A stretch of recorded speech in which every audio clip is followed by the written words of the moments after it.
gentlemen, I appreciate everybody getting out and supporting the club.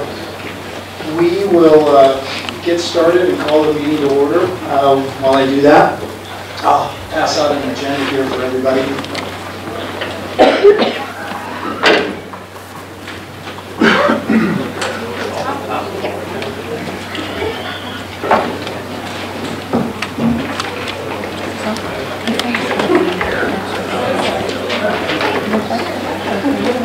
I only made a bunch of copies.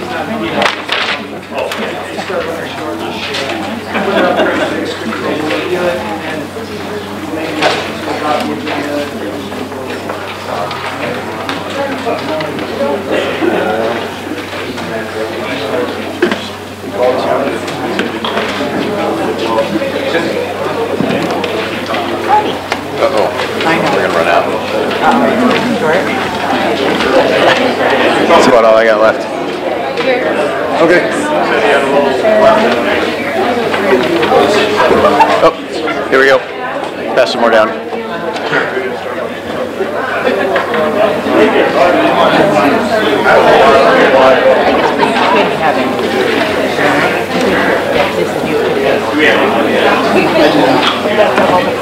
Yes. Double the Are there anybody that doesn't have an agenda yet? There's a million.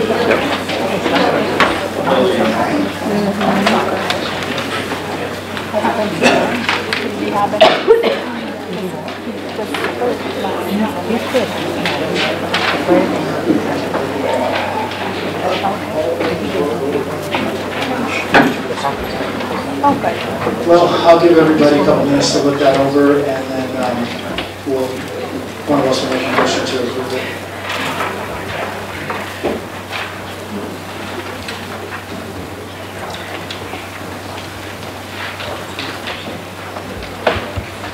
More time to review that? Can I get a motion to approve the agenda? To approve the agenda. Motion to approve the agenda. Darren makes a motion to approve the agenda. Can I get a second? We have Kathy Bradley motioning to approve the minute or agenda. I'll second that. JJ, Second. thank you. Open this up for discussion on the agenda. Any comments, questions?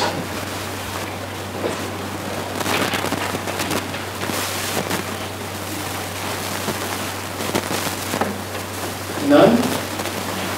All those in favor of adopting the agenda, just signify by saying aye. Aye. Same sound, So moved and approved.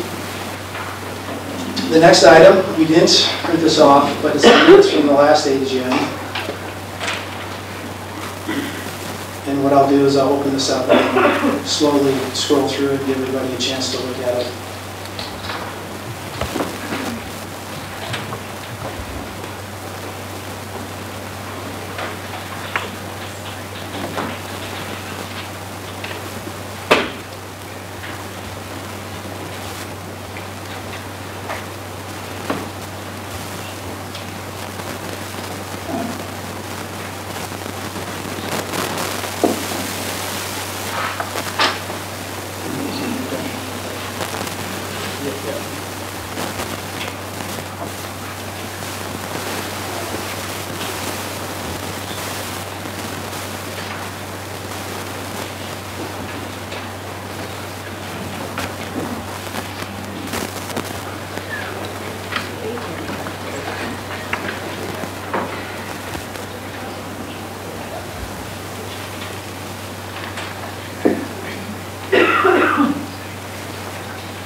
Yes.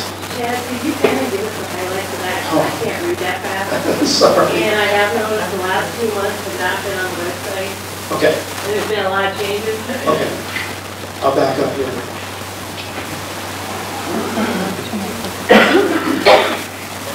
What this is the AGM minutes from February 22nd, 2018. The first section was approval of the 2017 minutes. That passed and was approved. The second section is the executive director report by Deb Noyes at that time. The third section was the competitive programs report. We had Troy Anderson, Mike Fairchild, Josh Balder giving a summation of what they did through the year. Dave Sharp gave a summation of what he did. Item number 4 was the committee information.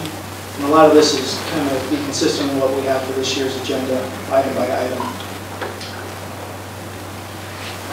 And at that time for the committee, that was Jared, and I can't remember his last name right offhand, but he was handling different questions and whatnot from the membership and relaying it to the board.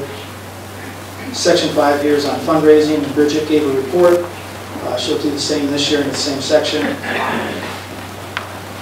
Section 6 is the budget. At the time, Kathy was our treasurer, and she went through and provided financials. We'll do the same thing this year, and we'll show where we're at, where we landed in December 2018, and you can see our profit and how we performed financially.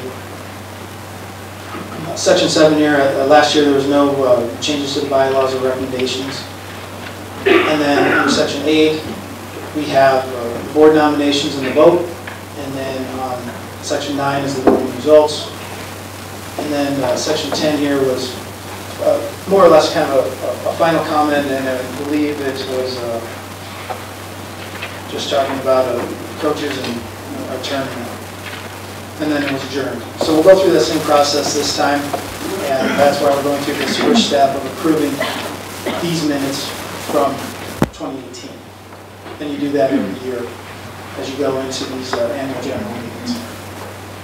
Does anybody else have any other questions?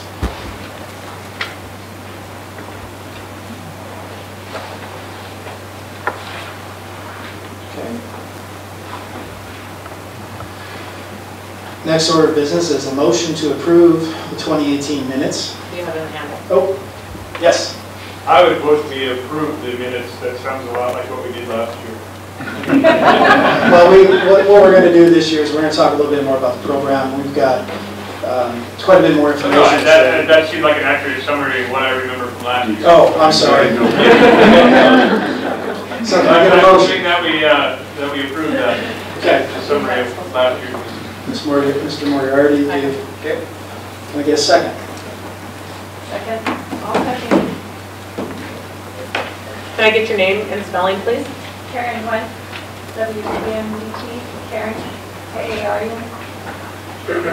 K-A-R. P-N. Thank you. And any discussion on the prior minutes?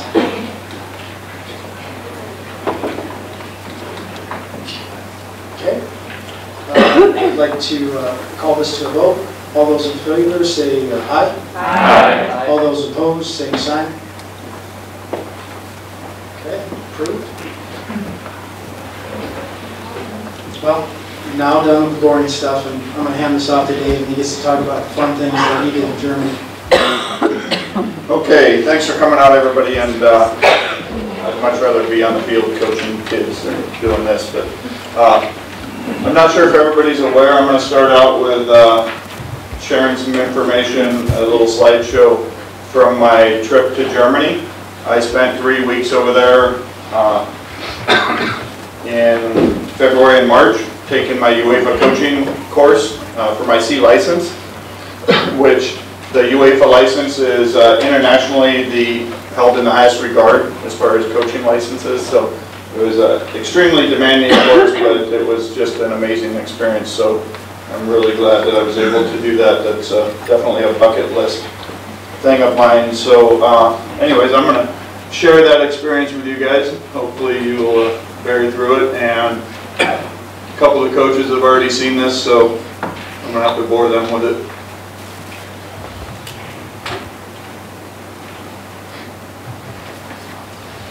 Okay, so yeah, it's the DFB runs the UEFA soccer in Europe there, in Germany. So this was put on by UEFA, and in order to be able to take a UEFA course, you have to do it through having a membership of UEFA, which U.S. soccer coaches don't. But Sam Snow with U.S. Soccer partnered with ODP Europe, because we do have an ODP program in Germany, to put this course on. He put it on for 24 A and B licensed coaches. It ended up being about 15 coaches from the U.S., and then there were some international coaches there as well that made up the rest of the class. So I was fortunate enough to be one of the 15 that he chose to take. And Sam Snow, if you have heard of him, he's been involved in U.S. soccer for years and years. He's a great part of U.S. soccer, and he actually took the course with us. He had to take it himself. So we flew in and stayed at this sport hotel. It was really a beautiful complex. It's a hotel where the German national team used to stay and train. So it's got this big dorm that holds multiple teams. There's academies that stay there, residential academies. It's got 3 fields in the complex and 2 indoor fields. They're futsal courts, so they do play a lot of futsal in the winter when the weather's bad. So they were the home of the national team until the year 2000. So here's just a little bit about it. They've got dorms, a nice cafeteria, a restaurant, really nice restaurant, a hotel, a couple grass fields, an artificial turf field. If you look up here in the picture right there, the guy hanging on his, that's the old national team from a while back, and that is Jurgen Klinsmann, the old coach of the U.S. team. So I thought that was pretty cool. That's them with their family and their kids. There's just some more pictures of the facility. There's us in the classroom. That's kind of in between the hotel and the dorms is a classroom facility. Kids go to school there, and you know. I'll turn that down.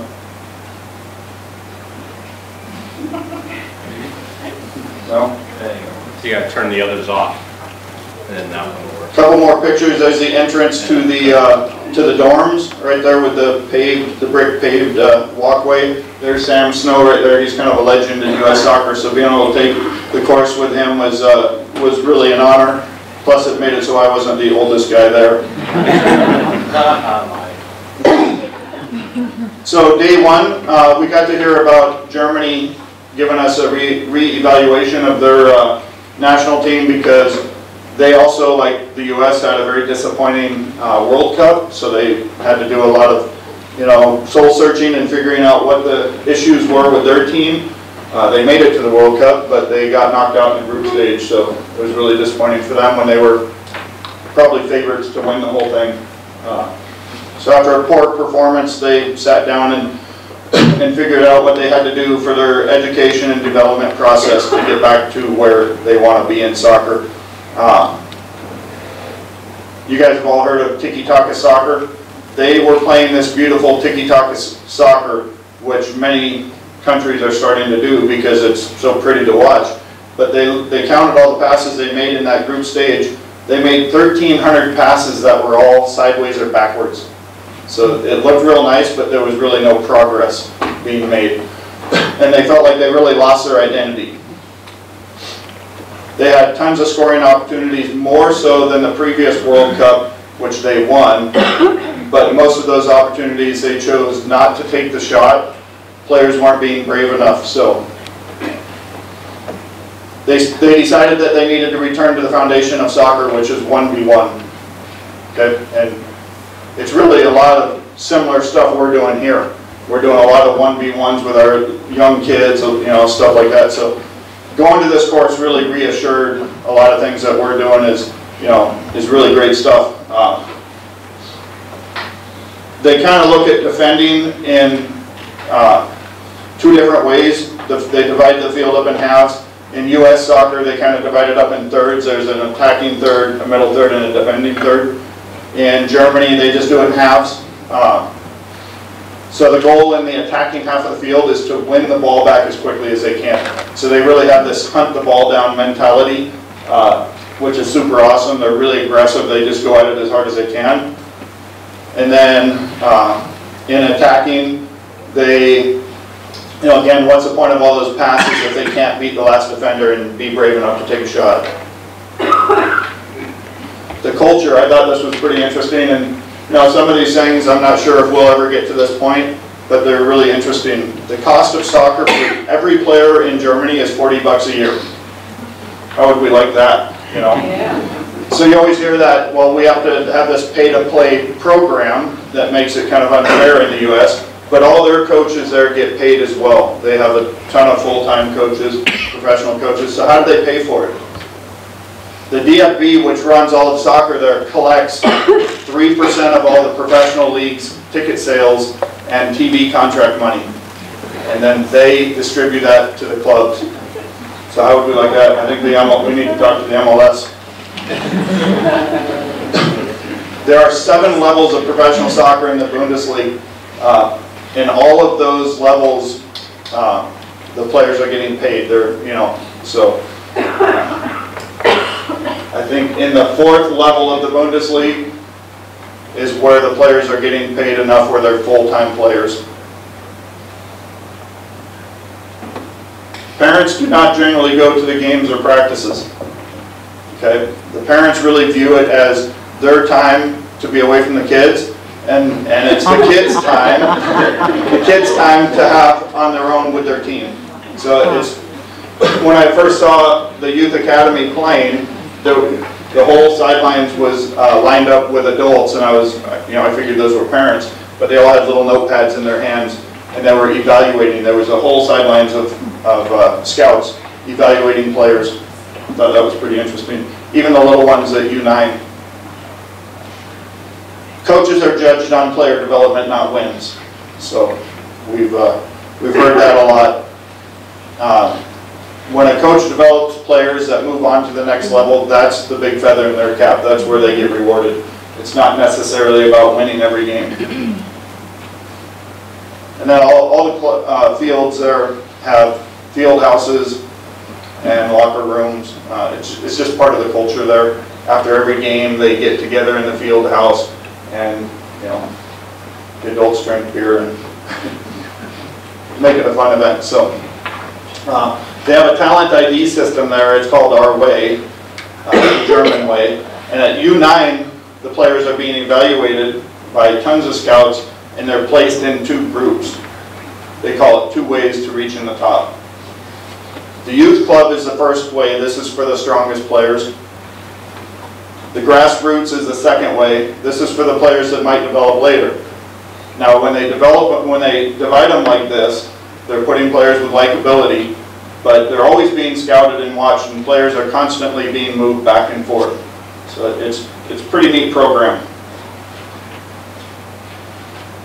They say, and they've done a lot of research on it, that when players are not separated by ability, the top players will constantly be pulled back to the middle. So here, in both ways, the players are constantly being evaluated by scouts and can be moved anytime. So they can be pulled off a team and put on another team based on their ability and how they're doing. Many players do develop slower. They understand that, and so they really pay attention to that second way. So there are plenty of players that start in the second way that move all the way up and make it to the top. I was in the state of Hessen, but all the states in Germany work exactly the same.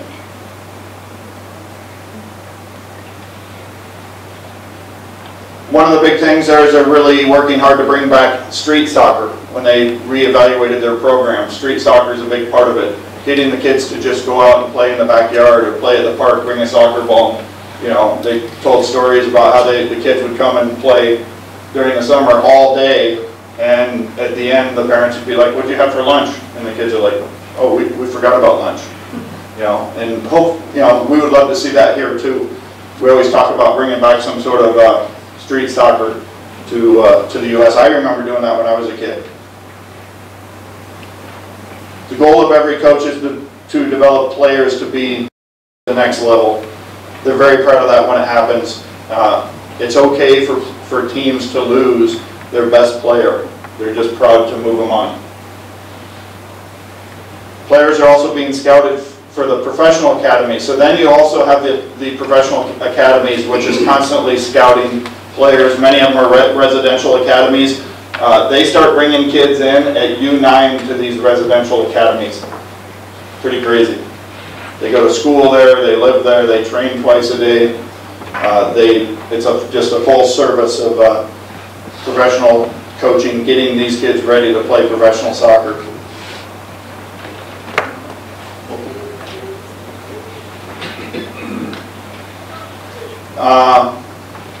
At U15, every player in those residential academies signs a professional contract. Every single player. So if you're in that academy, you sign a professional contract with those academies. The reason is then they can be sold off to like Barcelona for 40 million bucks or something like that. So learning the basics, they had to go back to street soccer. They start identifying players at U9 and above, and they're separating them by ability.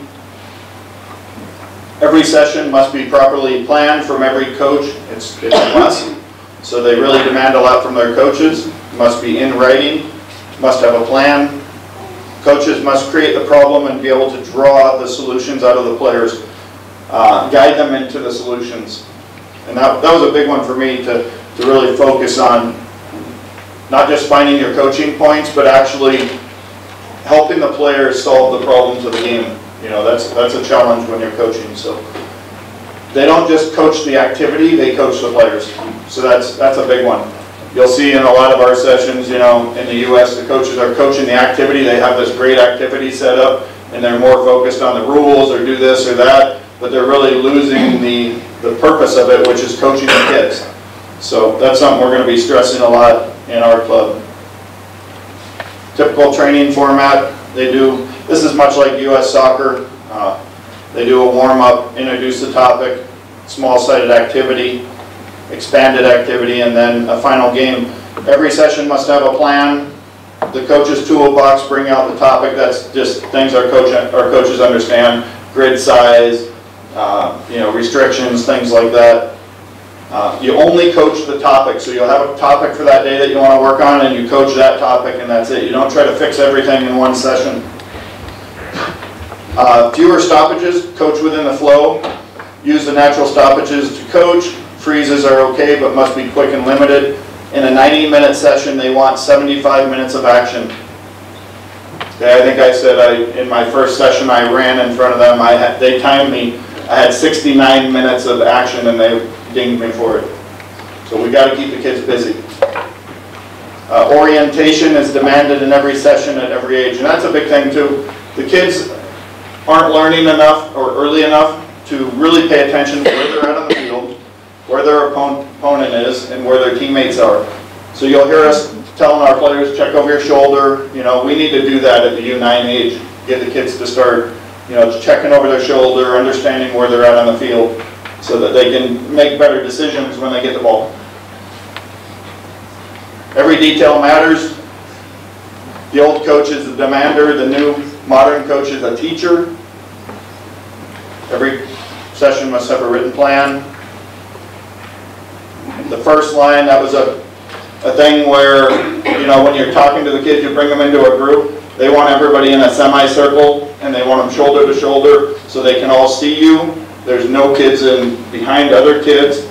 So I also got dinged because I had 2 players behind me that I didn't even notice. So they want to make sure that everybody can see you. Just a simple thing about a German lineup, it's always written in red and on the top of the field, so when you're writing your lineup, I thought it was kind of interesting little fact, because in the US they tell you to write your lineup on the bottom of the paper, of the page. Germany wants to be on the top at all times. The look of the coach is very important. They must look very professional. We had a guy with bright yellow shoes on, and he got dinged for that because they said that 3 of the kids were looking at his shoes more than they were listening to him talk. Coaches above the grassroots level must be able to show that they can play. They go through a rigorous testing program before they're even allowed to go and take their coaching license. So I had to play twice a day. It was pretty demanding, no matter what the age is. So I thought I'd throw in a picture of me beating Sam Snow in the old age group. He wasn't the quickest side to side, so that helped me. But the typical schedule of week 1, just to show you what we were doing: breakfast at 8, classroom 9 to 10:30, field session, lunch, classroom, field session, dinner, classroom, and then group assignments. So it was super demanding. That was every day, pretty much for 3 weeks. We did have a couple of off days where we got to do things like this. We went and visited some professional clubs and other academies. We went to the Offenbach Kickers program, which was really cool. There's their stadium, their coach. We basically spent most of the day with this team, with the coach and the team. I got to see them train. We got to have lunch with them. They got there early in the morning and did a yoga session with the coach. We got to have lunch with them down there at the bottom. You see, they have a first class, eating hall upstairs. The one thing I thought was cool was when the team eats their meals there, which they eat most of their meals there, every employee of the club, janitors, everybody eat together. They want to make sure everybody feels like they're equally important. So I thought that was pretty cool. Afterwards, we got to have a Q&A with the coach. A lot of interesting stuff there. Week 2, we did our practice sessions. We did some goalkeeper training, and all the coaches were given a topic and had to run a 90-minute session. My session was playing through the middle. Each session followed a 90-minute reflection to the class. Classmates and instructors' feedback. So you had to sit in front of the class and just answer questions about the session, why you did things the way you did. In the testing phase, you had to actually defend your session. And it was 90 minutes in front of the class and the instructors, and some of them were just really, really tough. We covered the goalkeeper. The head coach from the professional club, Mainz, came over and did the goalkeeper training for us. That was pretty awesome. And then we went to this Eintracht Frankfurt Residential Academy. This academy here is right there. That's the building where the kids live. It is unbelievable, just a first-class facility. That's one of the top, or probably the top academy in all of Germany. They have a full service of training. It even says here, they give them media training to teach the professionals how to talk to the media. They're doing that for 11-year-olds. So it starts at U9. They do have a lot of international players. One of the top academies.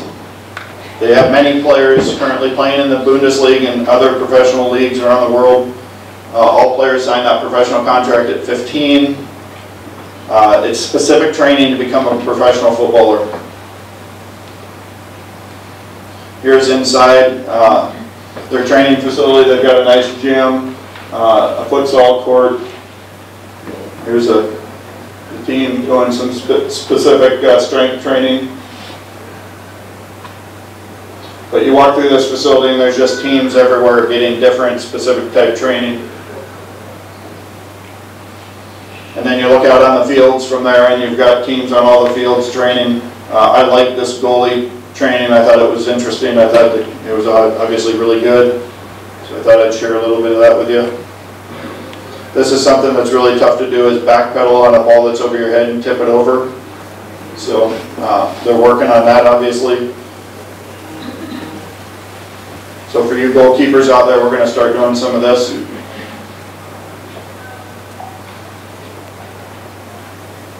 There's a nice save. We went to the Bundesliga match. We went to many of them. There were.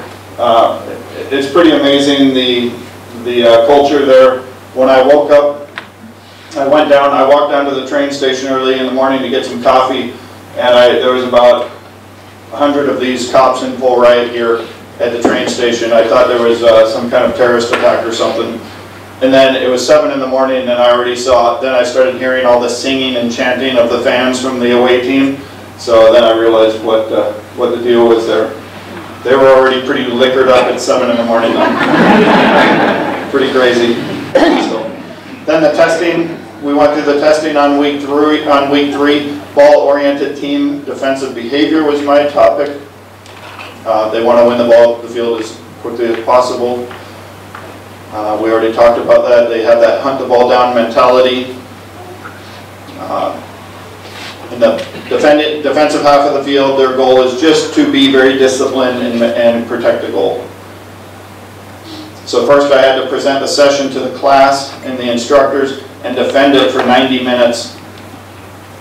And then I had to run the session and teach the team how to press and win the ball back as a team as high up the field as possible. So the session went pretty good, had a few errors, but overall it went well. Then we had to develop a 6-week training program with periodization, changing the intensity of the sessions and making sure your teams are peaking after the 6 weeks. So this is what that kind of looks like. All of our coaches have this as a sample of a 6-week training program to get our kids ready for the state tournament coming up here.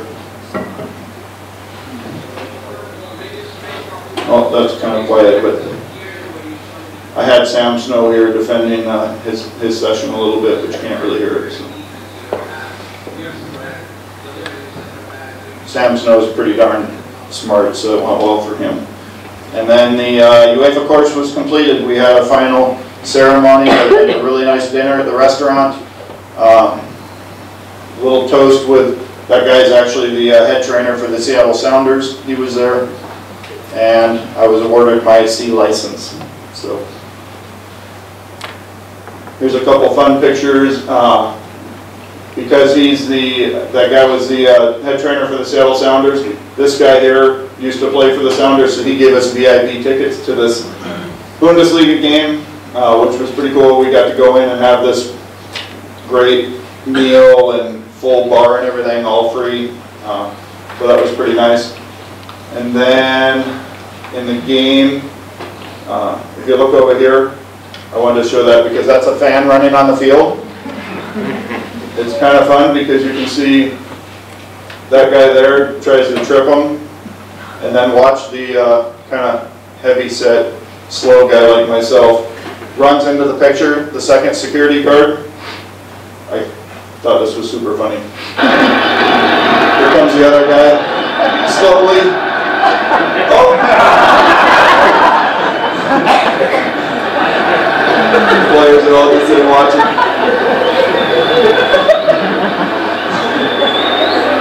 Eric, it must have been a big hole in the field there, huh? A big pothole or something? A hole? So they got him and got him out there.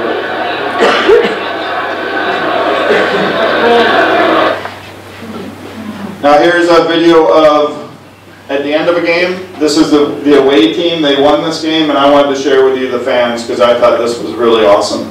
I love these fans. So the team walks over to just say thank you to all the fans.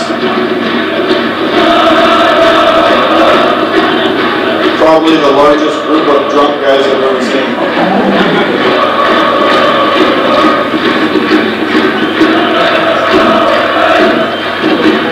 Oh, I haven't been to the Sobrowskis, I guess.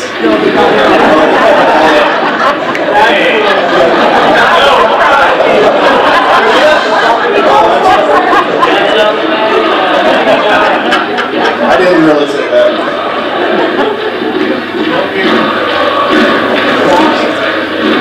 I'm going over to your house, Joe.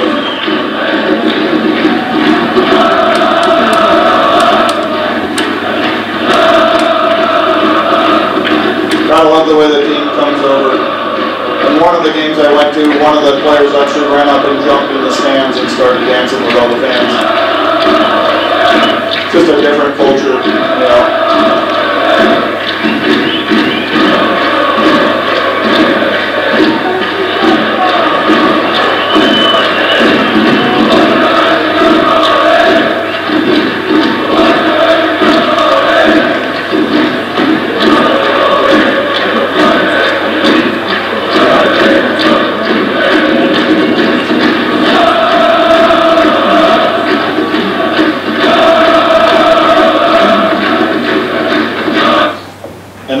losing team walks over to their side, and you can see their body language, they're all just kind of standing there with their hands in their pockets while the fans yell obscenities to them.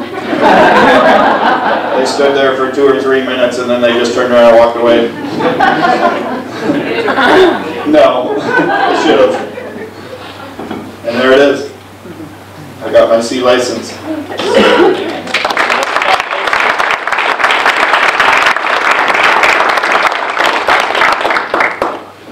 Now I get to share all that with our coaches and our families, I hope. So, yeah, it was a great amount of information. And, you know, a lot of things are done similar, but the culture obviously is a lot different. But it did remind me that, or kind of confirm that a lot of things we're doing are definitely, we're on the right path. We're doing a lot of the right things. So, anyways, I'll get into my little report here. I got a couple other small little videos, very short. But we have a lot of exciting things to talk about this year. There's a lot of cool things happening within the club and our teams over the past year. So I wanted to share some of those with you. The Germany thing obviously was great for me and hopefully for all of our coaches when I can share it with them. But most importantly, the staff of professional coaches we've added, you know, over the last year or so. I truly think we have a first-class staff with the coaches that we've had in place, and now we have the addition of many others, which I know that when I first moved here, it was hard to find new coaches, but we've added, I think most of you know these coaches now, but Sam Dunnick, I don't think he's here, but he currently coaches our 03 boys and 05 girls team. I think you guys that have him as a coach feel very fortunate. He grew up in Oklahoma, played at Liberty University. He was a 3-year starter, was a team captain for 2 years. His team made it to the national tournament. Sam was named as an all-conference player. He also played professionally for 3 years, so just a great addition to our coaching staff. Jordan Cadlick, he was the School of Mines coach a few years back. He played Division I for Drake University. He helped lead the team to an Elite 8 in the NCAA National Tournament. He was also an all-conference goalkeeper and was named National Goalkeeper of the Week by College Soccer News. Jordan currently is coaching the 03 and 04 girls Burgundy teams. He's also going to be the director of our goalkeeping, so I'm working now to put together a curriculum for our goalkeepers, and so I really hope to massively improve our goalkeeping training here as we go on. So. The other one we've got here is JJ. I think many of you know JJ by now. He's coached in many great clubs around the world. If you ever want to go have a beer with a guy, he's the guy to do it with because he's got lots of great stories. He came to Rapid City from St. Louis where he was working with the Scott Gallagher Club there. Just a great club. He worked with their little kids there, and so he's doing the same thing here. JJ grew up in California. Played semi-professional soccer there, and now here he is the current director of our pre-select program, which has implemented a new circuit-type training that he leads, which I think is really awesome for our little kiddos. The program is not only fantastic for the players, but it's also great for the coaches. He's got a lot of young coaches that maybe coached rec for a few years and they want to get into a little bit higher level coaching, so it's a great place for those coaches to start. So we bring those coaches into the pre-select with JJ, and they get some experience at a higher level and get to learn from one of the best. So it's a great way for us to pick up new coaches. He also has, we've kind of restarted, which we had before, but we've restarted it and are doing it a little bit differently, the Center of Excellence program. So we now have a program for our U8s, U7s, and U6s that, you know, are really looking for something more than just rec. So they come in and train an extra day a week with JJ. That's been a super successful program already. I think we've got 40 kids signed up for the spring, so really great job there. Then we have Ryan Thompson, who's the assistant coach for the School of Mines. He's also helping with our goalkeeping training, so it's great to have him on board. Cody Wellman, he's one of our coaches. He grew up in Colorado. played for some of the big clubs growing up. He played on, I think, the Storm, but the Colorado State Championship team when he was there. He went to played soccer at the School of Mines, and then I think he broke his leg and kind of ended his career there, but he's a great addition. And then finally, we've now have in place a great addition to our club also is Kasha Roberts, right there. She has been hired as the full-time club manager. She's in our offices now all day long with me, which we also have a great office facility now. So it's at 600 Kansas City Street in the old library building.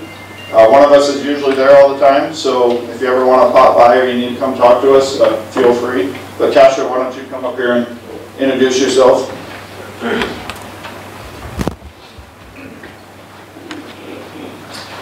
Hi, I'm Kasha. A little bit of my background for you guys. I grew up in this area, started playing when I was 5 in the RCYSL, and then went on to play Rushmore through high school. I went to Stevens for a couple of years, Central for a couple of years. I bleed red, sorry. But, and then I went off to play 4 years at Dakota Wesleyan in Mitchell.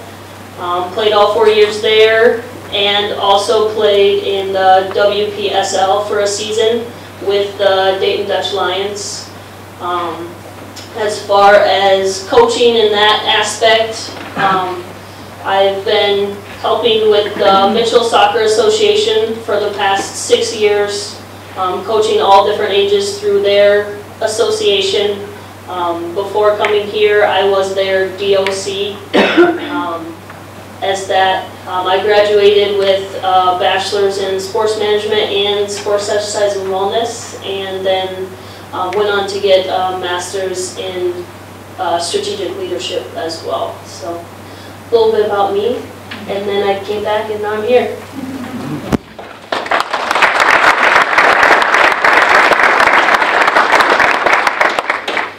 Yep, so we're super happy to have Kasha. She's gonna be managing the offices. So like I said, if you guys ever want to pop by and come talk with us, feel free. It's a really nice facility. It's underneath the TSP architecture firm. They've given us that space, and so thank you for them. She's also going to be running the rec program.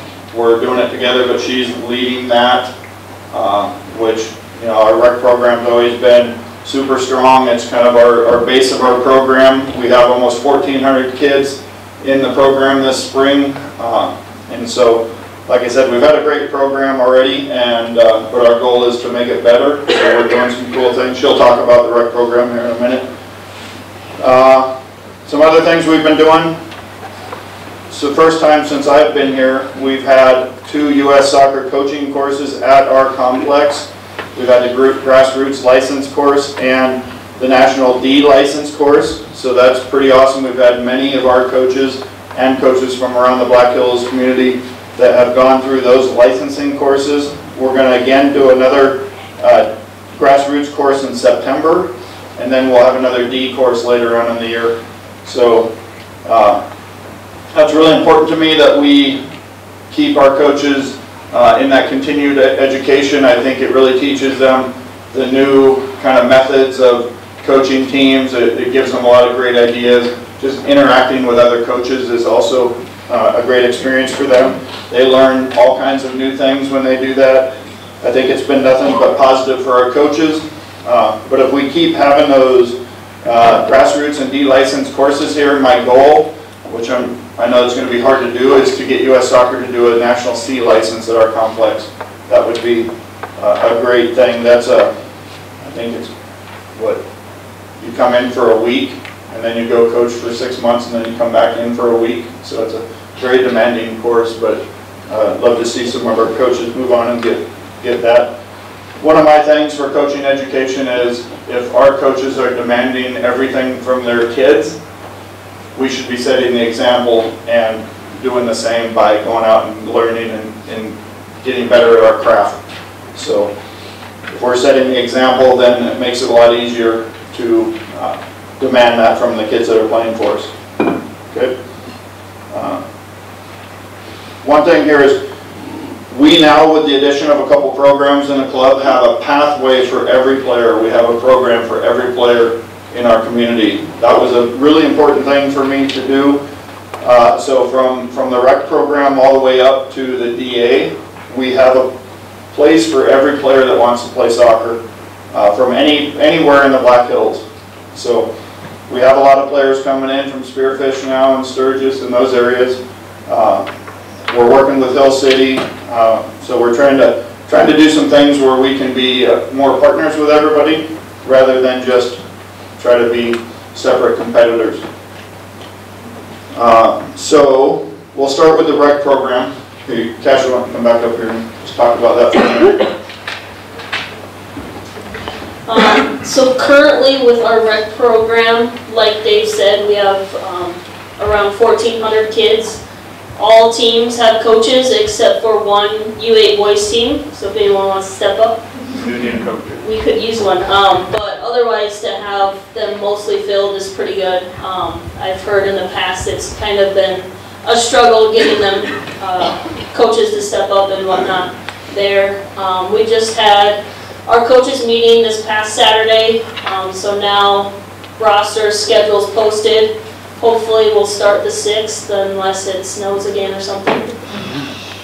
I know I probably just jinxed it, didn't I? But as far as future-wise, I'm just going to look to build on what Josh had. It's got a pretty good start from what he was doing and everything like that. I want to kind of provide those coaches with all the resources possible to be successful and provide the kids with that good experience. They are volunteers, so sometimes they're brand new, don't know what they're doing, but if they're willing to step in, it gives those kids that opportunity. So that will be a big focus. I want to make myself available to help assist with practice sessions. I know Dave said he would too, and we'll try to integrate some select coaches as well if they're available. Kind of getting both those programs together, because we can utilize some of those 1,400 kids to help grow that competitive side as well, and create more of a competitive culture with those teams there. So that's kind of where we're headed with that. Thanks, Kasha. So one of the things she will be doing with them is, on top of us being available to go help a coach if they need a session ran or they're really struggling, we'll go out and actually run a session for their team if we can, obviously we can't do 100 sessions, but we're going to do a couple of coaching clinics throughout the season too to get some of those coaches in, to give them some ideas. And then Kasha is also drawing up sessions and sending them out weekly to all the coaches so they can have some ideas, shared with them. So we're going to do everything we can to help those coaches because that's a really important part of the program, and we're just going to keep making it better. So the next is the Center of Excellence. So we have that program now for the U6 through U8. We've got JJ running that. He also runs our pre-select. So I'm going to ask you to come up here real quick, JJ, and just talk about that. Hi, everybody. You'll see why the kids love him so much. Do I need a mic? No. Do I need a mic? Awesome. So where's the margaritas? There somebody has margaritas? I don't share. All right, so listen, I'm not going to talk my background too much, but I've been in Japan, Portugal, Brazil, England. From there I went to Jersey, then I went to St. Louis, and then I came and I called Sharp and said, hey, I'm in St. Louis. Can you have me? Because what do? I coach Academy boys, U18s, 17s, 16s, but my therapy are babies. And he's like, how small? I'm like, the babies. He's like, how small? I'm like, the babies. So what we're doing, everything you actually saw on this, I did the B license, but I never got credit for it. I did Japan, never got credit for it. I did Portugal. I did a lot of countries. I'm a jack of all trades, but I never really got any certifications because I'm a chief in the Air Force, and that's my priority, right? It's B1s and getting in the air and fixing airplanes and putting things to keep people safe. So this is my therapy. My son is not in the young age group. as there's a pilot right there. He said Pahrump. I heard him real quick. So anyways, what I'm getting at is all the sessions that you see, I'm blessed. I've got Rob back there. I've got Mike Fairchild. I got Amber, who's got enthusiasm. I got a really good coaching staff with the U10s, 9s. And we draw out our sessions, so we have 4 circuits. It's all drawn out. They're 4-week progression plans, and then as Rob knows, we do like a games day, which is street soccer at the end of the month. And we just, every month we progress, and we create very aggressive dribblers. We create very aggressive players. And I don't mean jerks, but our girls are tough. And they can beat any boys team because that's how they are. I am raising boys and kids that have good foundation and morals in understanding the game, so their awareness is high, and we're shooting. It's all about Rob. We talk about it all day long. We want them to score. Mike Fairchild and I talk about it all day long. The goals here, there, go straight to it and score. You hear mom and dad say pass, don't listen. This is the only time you don't have to. Go to the goal and score. Because I can teach a player to pass all day long. It's easy. I can't teach dribble. You know, you can't. If they have that natural talent, I have to hone it. So with the P-Select, we're doing really well. It was only 1 block. We kind of lost them in the winter and went to indoor. We'll do it again in spring, and we'll just keep growing. You'll see the circuits drawn out, and it'll do well. So what I did notice, I came to Dave, I said, hey, where's our U8s? Every other team has a U8 bracket. I'd like to create a center of excellence where we can bring young children that may want to just play rec only, but have an extra day on Thursday to get good and go back to rec. That's okay. That's what they can do. Or they can transition from center of excellence, and we can create a good program in the U8 program as well. So likabilities and all those things that you hear about, all the stuff he had on there, I mean, I've done all that in England and everywhere I've been. So I'm very excited to be here. I appreciate it. I am helping with the DA once in a while and doing that stuff, but I don't like the older ones as much. I've got a 15-year-old. So again, this is my therapy. Thank you, parents. As much as you guys are here and investing is as much as I'm investing in them than you do. So I appreciate Chad for helping me out and Dave for helping me out and bringing me in. And I thank you all for letting me coach with the children. And they'll sleep at night when they're with me, I promise you that. And you know Bryce sleeps every night when he's done with me. So, all right, thank you. Is that enough? Is that good? Yep, thank you. Any questions? So we are going to see the results of that great program here in the future years to come, that's for sure. So I love what I'm seeing out there. The kids love it. They're enthusiastic. They're having fun, which is the most important thing. They just love to come out there and play. So And winning. Because fun and winning is okay. winning's okay, yes. Winning's going to be the byproduct of all the great stuff we're doing. Then we've got the select program. So we've got this great coaching staff with Sam and Jordan and Joe and Dave. I see many other coaches here right now. We've got an awesome select program. The training has been delayed this winter because of the weather, but hopefully we'll be out there next week. I think we have the best coaching staff in the state, probably better than most states around us as well. So those teams, the Burgundy teams, will all be playing in the state tournament this year, which is really cool to see a state tournament back. It's something we pushed really hard for. We want to make sure that our kids are playing for something. So at the end of the day, you know, it's generally us and Sioux Falls, and you know, there's a couple teams from T and stuff, but we want to see how we stack up against the competition in the state. So that'll be fun to do, but you know, we certainly hope to win multiple state championships, but I think that as our program progresses, we are going to really have high expectations for the club. So the select program is well on its way. One thing we're trying to do is again, group players by likability. That's something that we're pushing for, which is always a challenge, which means we'll have burgundy and white teams. We've got to, you know, we still have some work to do to make sure that those teams are still working together. They're fluid. Players are able to move back and forth. Some of our teams have done it with great success. Some of them have struggled a little bit with those white teams. So we're trying to do a better job there. I'm working with the coaches to share ideas.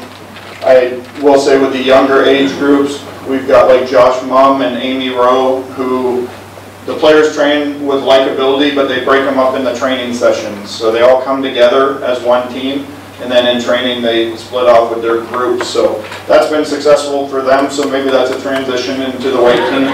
But we're kind of figuring it out. So And then, Rob, come on, I know you didn't want to come up, but I want to talk about our DA program, which we just added last year. It's been a great experience for those players who still are looking for more. These kids are training 4 to 5 days a week when the DA program is going. They're getting a lot of specialized training. We're doing a lot of classroom stuff, field and game analysis, nutrition, all those type of things. So Rob's been a big part of keeping that program strong, and so I'm going to let him talk about it for a minute. I think we piloted it last spring with the 03-04 group just to kind of see how this was going to go. It kind of surfaced because we had a big group of players who were looking for an additional day of training each week, or maybe 2, and looking to play with those like abilities. And so we weren't really sure how it was going to work, so we piloted it with the group and we put it out there, and people liked it, so we ran it again. And we still have some work to do on figuring out how to, the first time to not interfere with any of the select stuff, because these players are playing. Their first commitment has to be with their select team. They have to also commit to the DA team.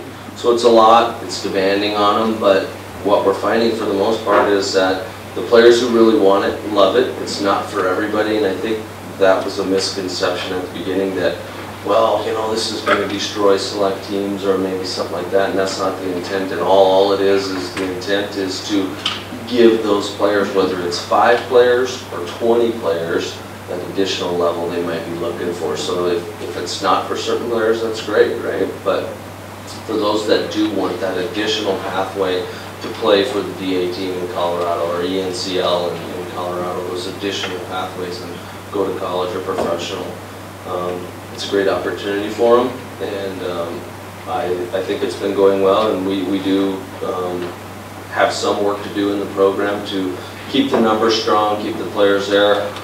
We did a lot better job with scheduling this year so that it didn't conflict. We have training schedules now already out where coaches know, okay, Friday and Sundays are DA nights, Monday, Tuesday, Thursday are select nights.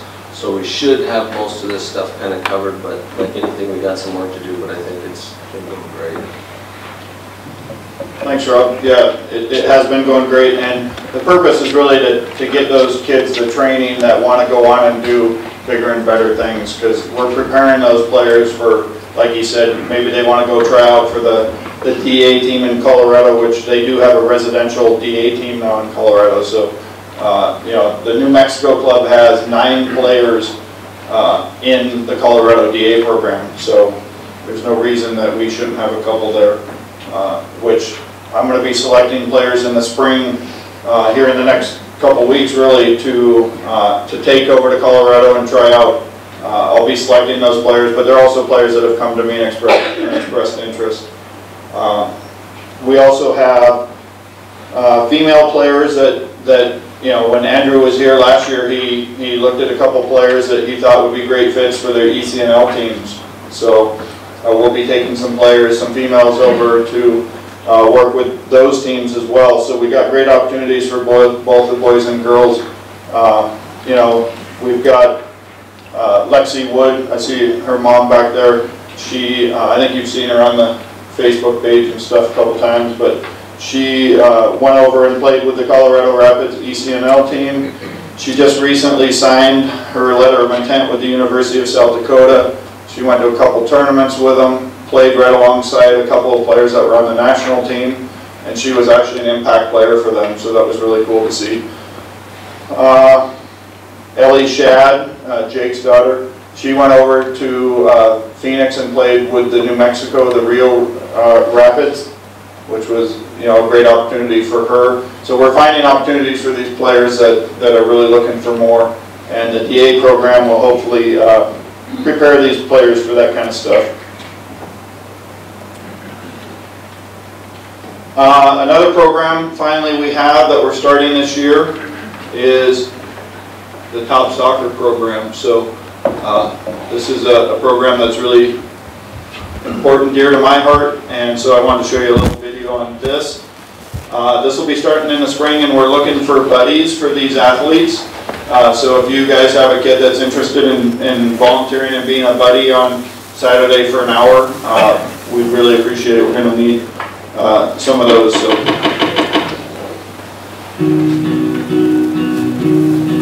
Every time I leave Top Soccer, I feel so happy because all the kids high-fiving, having a fabulous time, and it feels good to make that happen for lots of different people. Hunter is 9 and in 3rd grade, loves sports, favorite TV shows ESPN. Watching my son participate in Top Soccer makes me feel great.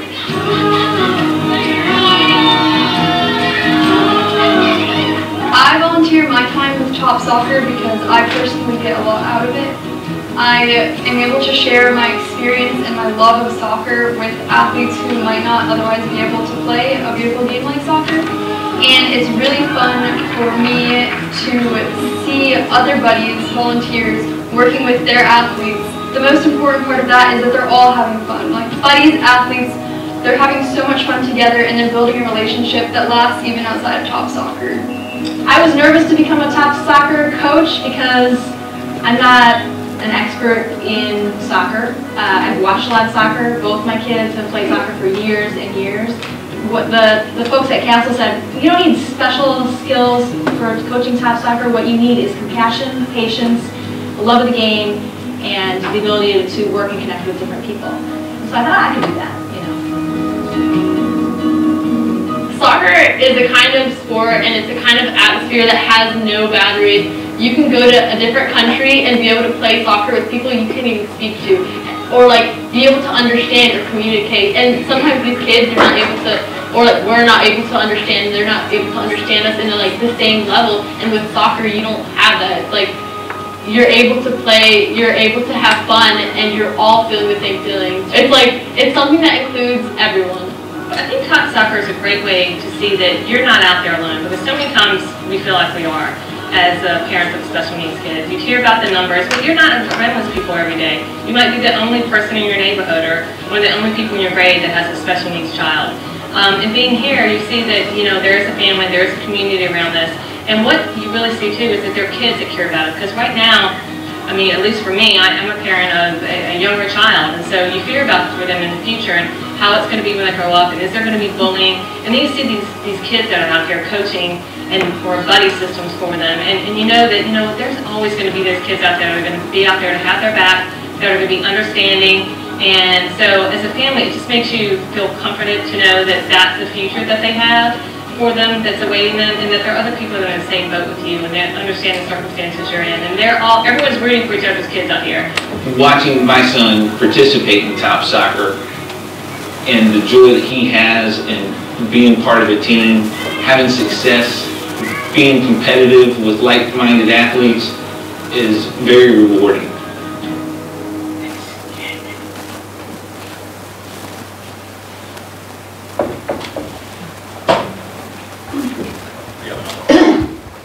In a minute.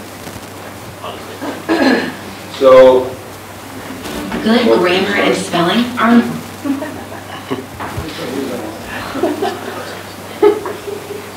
Anyways, yeah, so that program's going to be really awesome for both the athletes that play and the buddies that help out. As I said in the video, when my daughter was born, it was a very lonely feeling, not knowing what her future was going to be, as we were told she had Down syndrome. But I tell you what, she's been the most amazing kid ever. And I can tell you a story that when they have the Ups for Downs March every year, and when I was coaching the U15 girls a few years ago, maybe it's been longer than that. Anyways, we went to the Ups for Downs March, and I was kind of hesitant, not sure what to expect, because this was all new to me. And I walk up and there's 16 girls there waiting to march with her. So, pretty awesome. The soccer family we have is amazing. They're all big sisters and brothers to my little girl, and I appreciate that. So, sorry. Anyways, we'll carry on. let's see, still have the girls elite camp, which is for the 06 and 07 girls. So we're going to be running that again this year. One thing I'm trying to do, but I'm not sure if it's going to work out now, so I'm trying to get that to be held here. So it's a camp for the elite girls throughout the Alliance clubs through North Carolina, New Mexico, Colorado. They send their top 6 or 8, probably like 8 06 and 07 girls to this camp, and it's an awesome camp. If we could hold it here, that would be fantastic.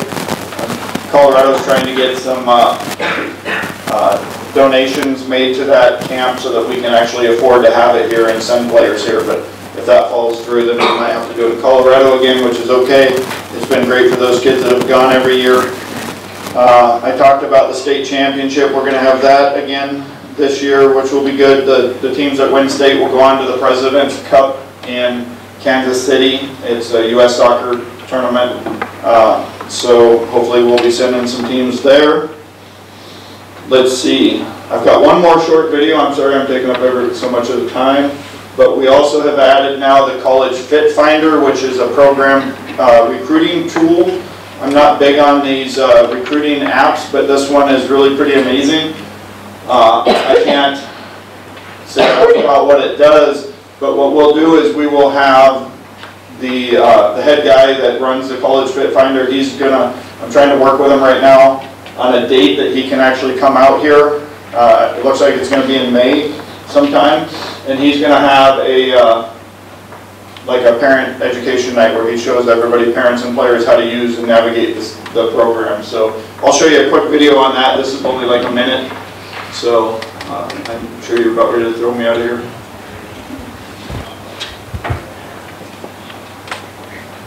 Hi everyone, and welcome to College Fit Finder. We build technology solutions for the recruiting process so clubs can better connect their players to college programs.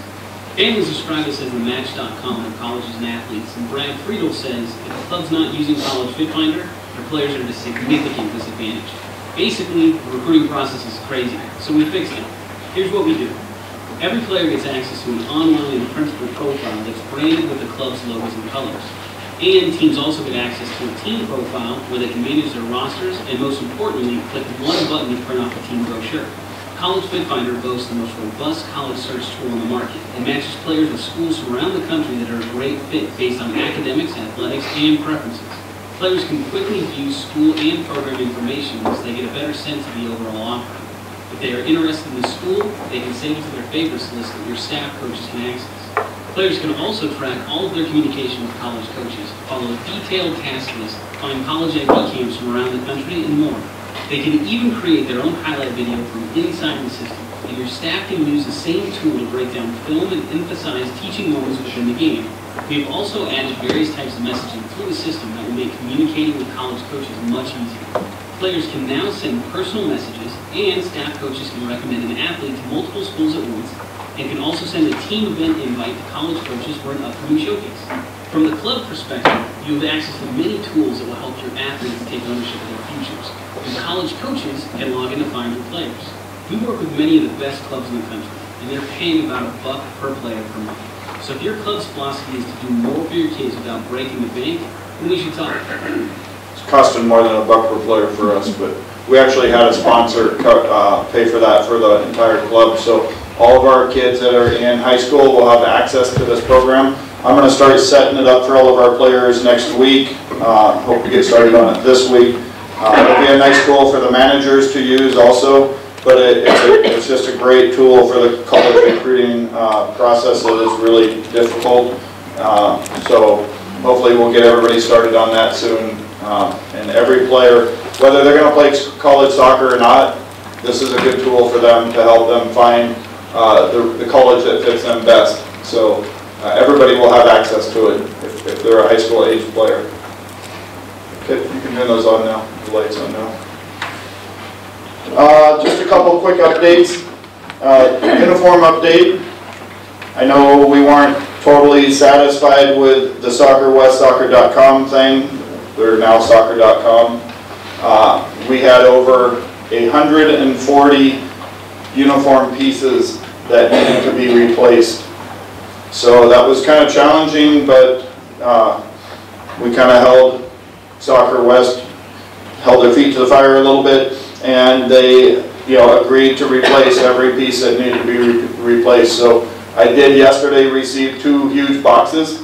I'm going to go through that. Once I have everything in hand, then I'll start exchanging it with the team managers or the players. We'll do it out at the complex while teams are training, but I'll need to get the old piece and then I'll exchange it for the new one. Okay? Hopefully I have everything in those boxes and we can start doing that right away. A reminder that Saturday is spring cleanup and hang net. Come on out. Looks like the weather's going to be fantastic. Maybe 40 degrees, maybe snow. So, but we need some help hanging the nets and stuff. We're going to go from 10 o'clock to 2 o'clock if the weather permits. We'll do it if it's chilly and not raining or snowing. And then we'll provide a lunch there as well for everybody. So come on out, bring your kids, help pick up the facility. There's a lot of trash that's blown around there for the last few months, and we'll just do a cleanup on that day. 10 o'clock, 10 a.m. to 2. Okay? It'll be fun. I promise. And then in the spring, one thing we're going to start doing each season is a parent education night. So I'll send that date to you guys, but we'll come in and we're going to talk about whether we do it at the complex or here or whatever. I think we'll actually do it at the complex. We're going to do talk about player development.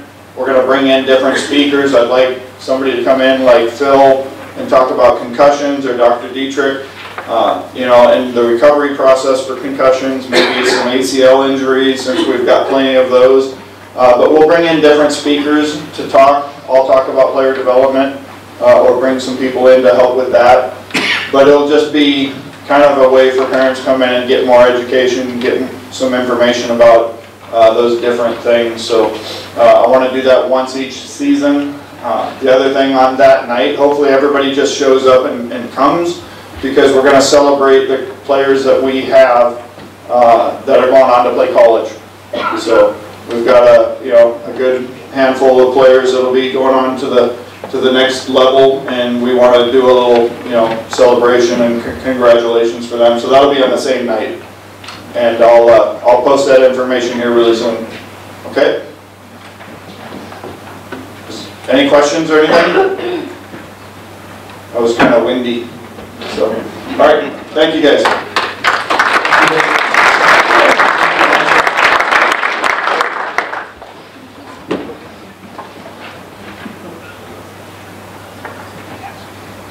Okay, thank you, everybody.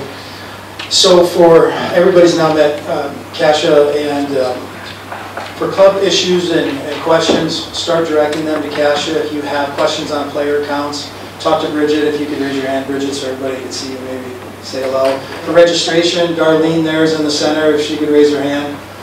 And then as for the board, right now Sherry's in the back. She's one of our board members. She is done with her term this year, and then there was somebody voting for her spot. My name's Chad Williams. This is Tony Sobrowski. She is done at this term, and you'll be voting for somebody in her spot. This is Mark Averett, Derek Leibestad, Barrett Wendt, Luann Tyler, and you all know Kasia. And Sarah is not with the board right now, so somebody will be voting for her position as well as secretary. And those are all your main points of contact. If you want to contact the board, it's just board at Black Hills Rapids, player accounts for Bridget, and registrar for Darlene. As for the rest of the agenda, we'll talk briefly about fundraising in the budget.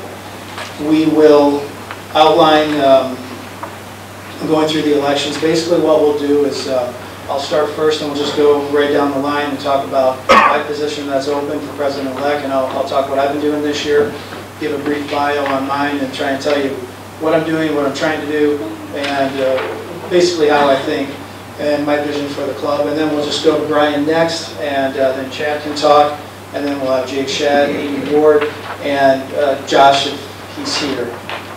I don't see him yet, but he might be coming still. Josh is out of town. Luann's got. Luann will speak for Josh. Yes. I'll try to deepen my voice. Margarita? Margaritas. And then the last, we'll go through the pre-select and the open nomination for that. So we'll do that after we get through this. But as for the next item on the agenda is fundraising. Bridget's going to talk for a little bit and let everybody know what she's doing and the programs we have here. Hi everyone. For those who don't know me by face, you probably see emails from me. I am Bridget Fody. Like Chad said, I am the player account manager. I get to do the fun stuff and send you guys a bill every month, so I apologize for that. Wanted to bring up some information on how we can reduce that bill for you guys. I know I try and get out to parent meetings in the fall and discuss this information, but I just want to get it back out in front of people as often as I can. It's always some good information. We have a couple of really good programs that help reduce the cost of playing soccer. One of those is Shop with Script. For those who aren't familiar with it, you basically sign up for the program. You purchase gift cards from your checking account, basically using the same money you would probably use anyway to spend on your normal household expenses. And those gift cards, depending on where they're to, you get a rebate back. That money is sent to the club. We get a list of who that money was for, and it goes back into your accounts.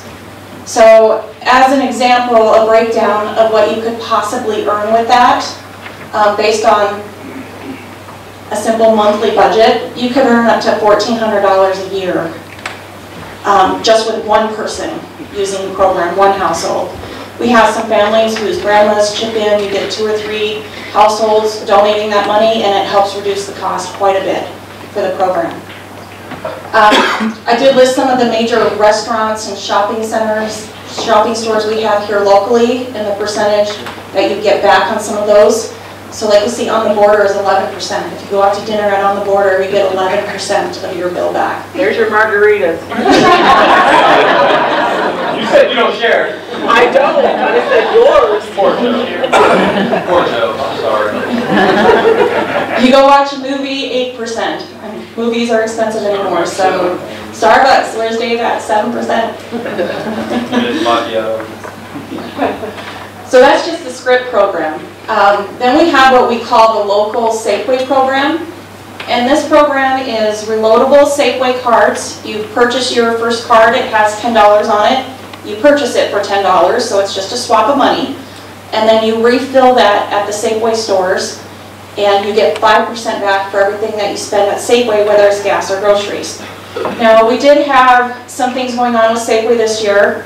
We had some fraud in the past, so they phased out our old card numbers starting in August. So they were asking us to come to the customer service counter to refill those. I found out that was still happening at our local stores. Contacted Safeway Corporate.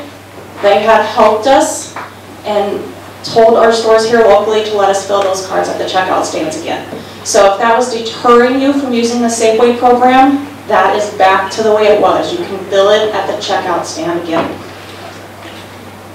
If you were to use the Safeway program just on gas and groceries, you can get about $52 a month, maybe, depends on how much you spend in groceries. Now if you were to merge the two programs, you would end up getting a total annual rebate by merging the two programs. That's a little bit higher than what you would get just using the Script program, because that grocery rebate is higher at Safeway than you can get at the other grocery stores with the Scripts program. So you just earn more on your groceries at Safeway. I know some people say Safeway is a little more expensive for groceries, but I don't know, I go in Walmart and I grab a lot more stuff than I need. So just to give you some idea, this was the estimated costs that I sent out or tried to distribute earlier this year. So if you're a pre-select player, we figured it was about $600 a year, not counting your registration fees. So this is just the stuff that I send to you on a monthly statement. And if you're a select player, we figured out almost $1,400 a year. So if you use the programs, you can pretty much pay for one select kiddo to get through all their tournaments and stuff. Also wanted to bring up Jolly Lane fundraiser.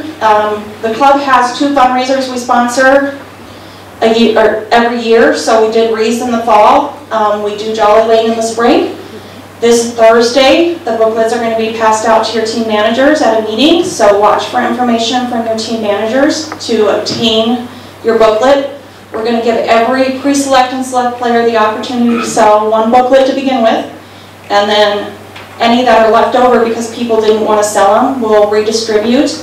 And we're going to redistribute those to the state cup teams. And if we can't get rid of them at that point, we'll redistribute them openly to anybody else who wants more. So look for that to be coming out this week. And then one last thing that I wanted to mention, volunteer credits. I know we still have a lot of people who haven't turned in their volunteer forms, so if you have completed your volunteer hours, you actually have to submit a form. Looks like maybe we took down our... So on the Black Hills Rapids website, if you scroll all the way to the bottom, there's a volunteer link, and from that link you'll find the form that has to be submitted. And you don't have to mail it, you can print it out, scan it, take a picture of it, and just email it back to player accounts. And we'll get those credits back to your account. Every family was charged $100 at the beginning of the year, so that's kind of a lot of money to try and get back to your kiddos. So get those volunteer forms into me and we'll get that going for you. Saturdays will count for that. And Saturday will count for those volunteer hours.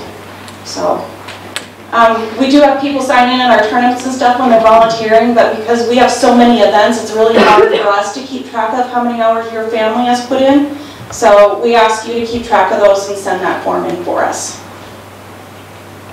Any questions on any of that? Okay. Thank you, Bridget.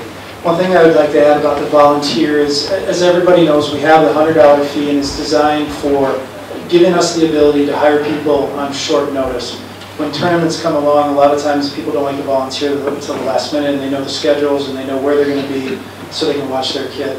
Please continue on with the volunteer culture that we have here and make it better, because it's still hard to run things in the last minute. And the more volunteers we have and the more commitment we have, it makes the program run better, and ultimately it does reduce costs overall in the long run. So I encourage everybody to keep doing that. I'm going to turn it over to Derek now on our finances, and I'll pull that up. I'll pull it up right on the screen. I got the budget. This year's budget? Yep. Okay. Really quick, just to talk about a couple things, kind of follow up with what Bridget was saying. And they're not necessarily fundraisers, but there's a couple things that we've started this year, not necessarily individual fundraisers. But there are a couple things that we have started this year. One of them we're calling the Alumni Fund. So using that script program or those Safeway rebates, you don't have to stop using those when you don't have kids playing in the club anymore. Bridget actually doesn't have any children playing in the club anymore, but she is still using the script and Safeway programs. And what we've done is we've created a separate player account that we call Alumni Fund. And what we're planning on using those funds for is for teams that travel to, that go to State Cup and then they end up traveling to regionals and stuff like that. Our goal is to build up this Alumni Fund over the years to help offset some of those costs for registrations and some of those travel costs for some of those teams that will eventually be going to regionals and stuff like that. So right now we just have a couple people in there, but just keep it in mind as you know, as we all, our kids get older and age out of the program or they leave the program for whatever, there's still an opportunity to give back to the club by continuing to use that Safeway, or the Safeway and the Scripps program to help fund some of the expenses for some of the future teams and stuff like that. So it's obviously going to take some time to get going, but we got to start somewhere. So we started it this year, and we're hoping to continue that as well. The second thing we have done is, everybody is familiar with Amazon Smile. What everybody probably doesn't know is that we are actually a recognized charity on Amazon Smile. So if you go to Amazon Smile, don't look for Black Hills Rapids, look for Black Hills Soccer Federation. And if you purchase stuff through Smile and designate Black Hills Soccer Federation, that will come back to us in the club as well. So As far as the budget goes, I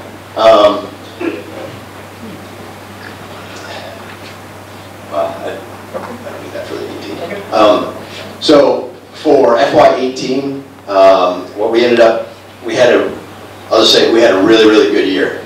Is Troy here? Yes. Troy did a fabulous job running our tournaments. We had some of the largest tournaments that we had in Rapids. We had more teams, and just a lot of people here have probably been to Snickers Cup over in Sheridan and stuff like that. And Troy has made some efforts to try to mimic some of that. We've all been over there. Kids come back and they go, hey, that was fun. We had a good time. Some of the things Troy's been doing have been trying to build that kind of a tournament, that kind of atmosphere through particularly our outdoor tournaments. It paid huge dividends. We had, like I said, we had great success with all of our tournaments this past year. Some of the biggest tournaments we've ever had. So we're hoping to continue that next year. And so the bottom line is for FY18, we did very well. We ended up posting a profit of a little over $60,000 for FY18. Going into FY19, we're actually,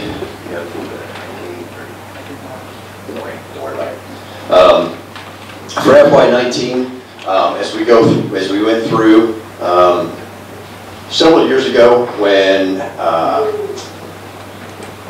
Rushmore Soccer and Rapid City Youth Soccer merged, Eric Lee was the treasurer. He got up here a few years ago, some of you may remember this, and he said that just because we are a nonprofit does not mean we can operate on zero profit, because we have to put money away for numerous things. Fields get bowls or anything. I'm over. That's where I'm getting to. So one of those expenses this year was our mower. Our mower died last fall. We ended up having to borrow a mower from the city for the last month or so of the season, month and a half, something like that, Eric? Yeah. So one of our expenses this year, we just, in January, we purchased a new to us, it was essentially a demo model. So very, very low time, but it cost us about $42,000 for a commercial mower. So if you look at this year's budget, when we factored all that in, this year we're actually going to be running a deficit of about $7,200 in our budget. That $42,000 was taken from all those years where we built up profit. We've been able to put that into our savings account. So all of that money came out of our savings account, so I'll give you those numbers right now. Currently, in our checking account, we have $80,773.43. In our regular share account is just over $59,000, and our savings right now is $331,134.47. And that's after purchasing that mower. So we took that $42,000 out of that savings there. So again, can't operate on zero profit. So like I said, great year last year. Helped pay for that mower and any other unforeseen expenses. So that's all I got. All right. Does anybody have any questions about? So is the balance you referenced the operating account balance, and that's separate from the foundation? Correct. Okay, thank you. Yes. Yeah, the foundation balance is a little over $300,000. 383 and change-ish. Yes, and then part of the balance that you see there too is we're trying to determine the exact amount of the expansion we need on the fields and the infrastructure needed in the fields, lighting.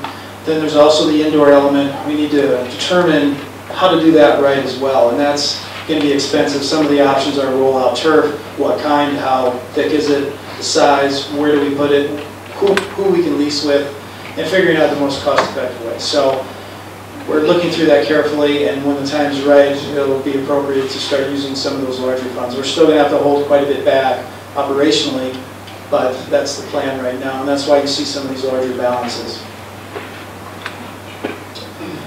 Okay.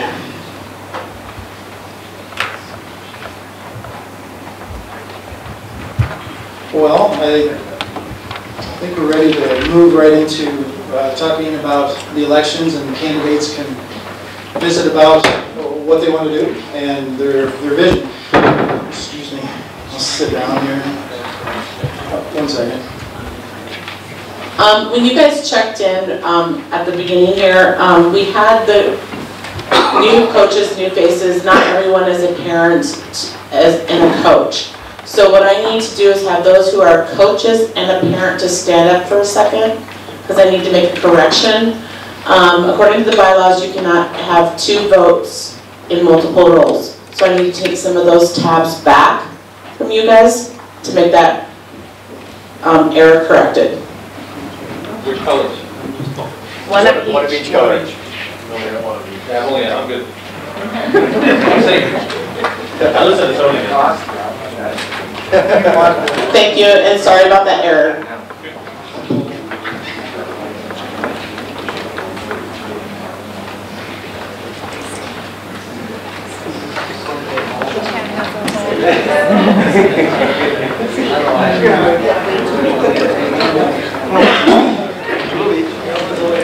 Very expensive.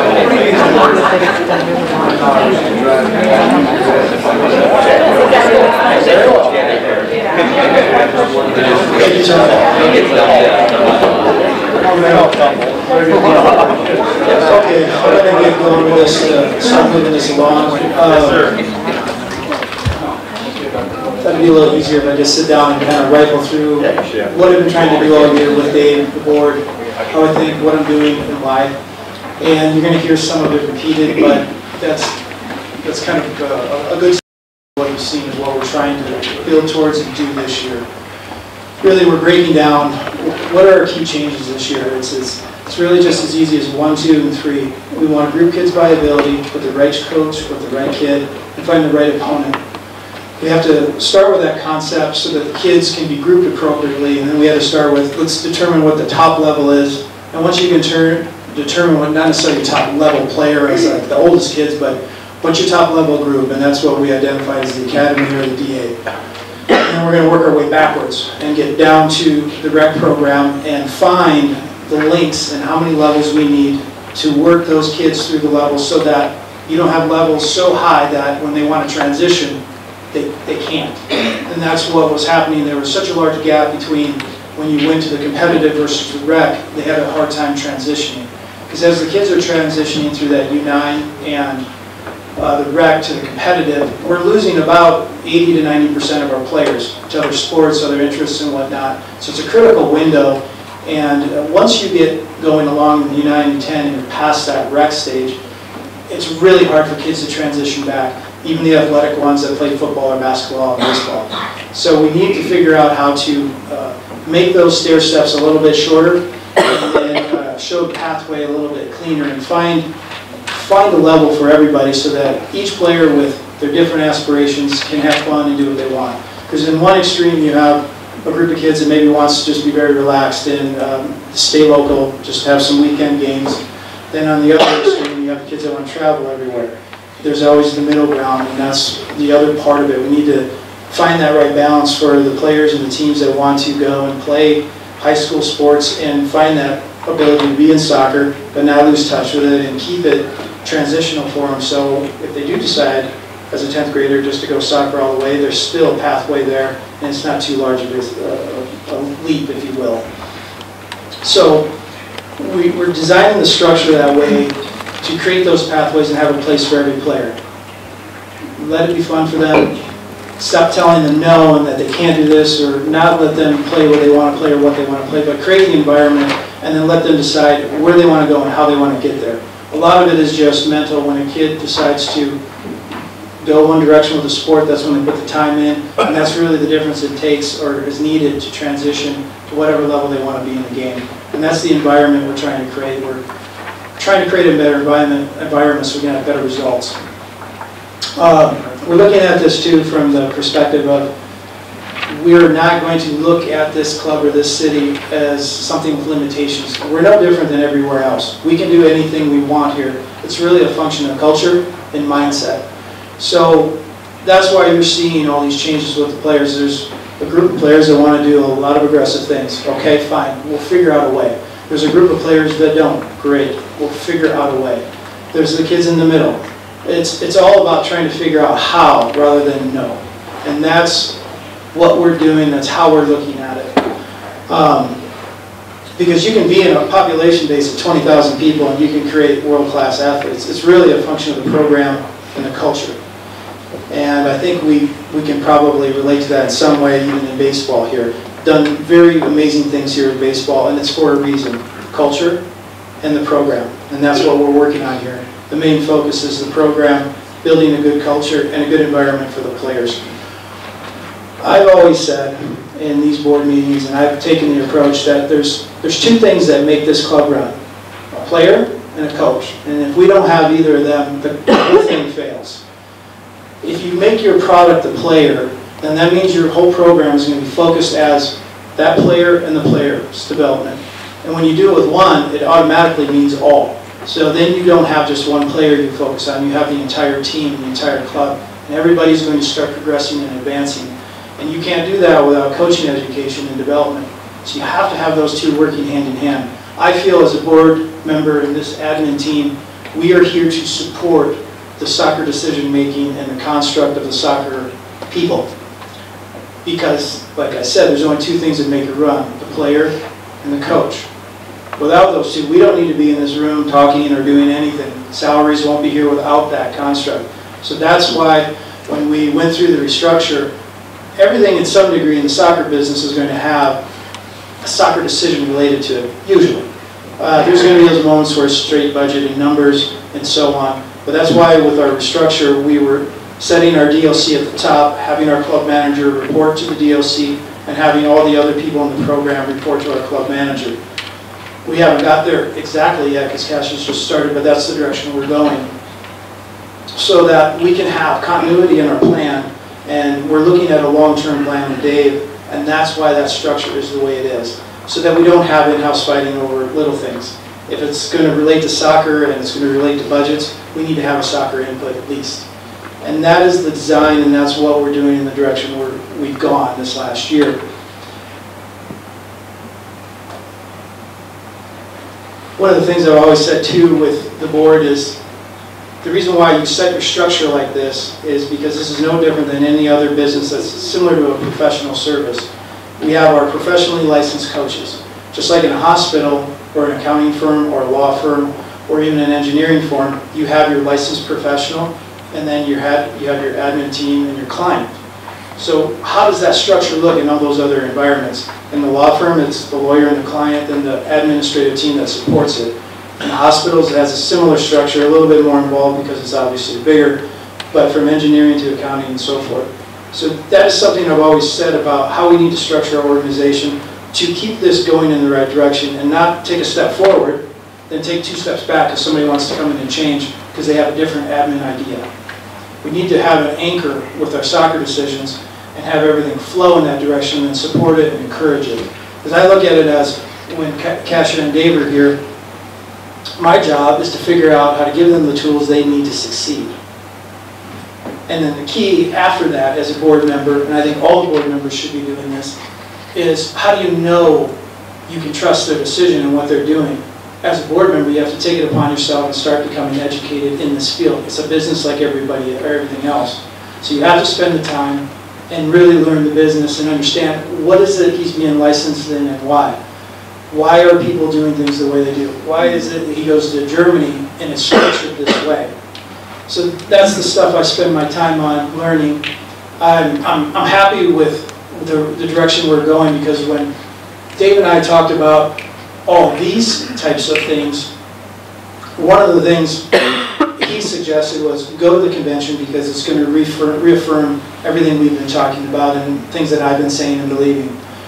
And that is what I learned when I went to that convention, and this isn't new, U.S. Soccer's been doing this for quite a while, but you know, the whole premise of the entire convention with every coach in the nation and all these elite clubs and even down to the rec clubs was that their primary focus this year was coaching education, player pathways and development, and group kids viability. I'm going to break that down a little bit of what that meant. The theme for the national convention was the coaching education, which fell into what we're doing now, the licensing.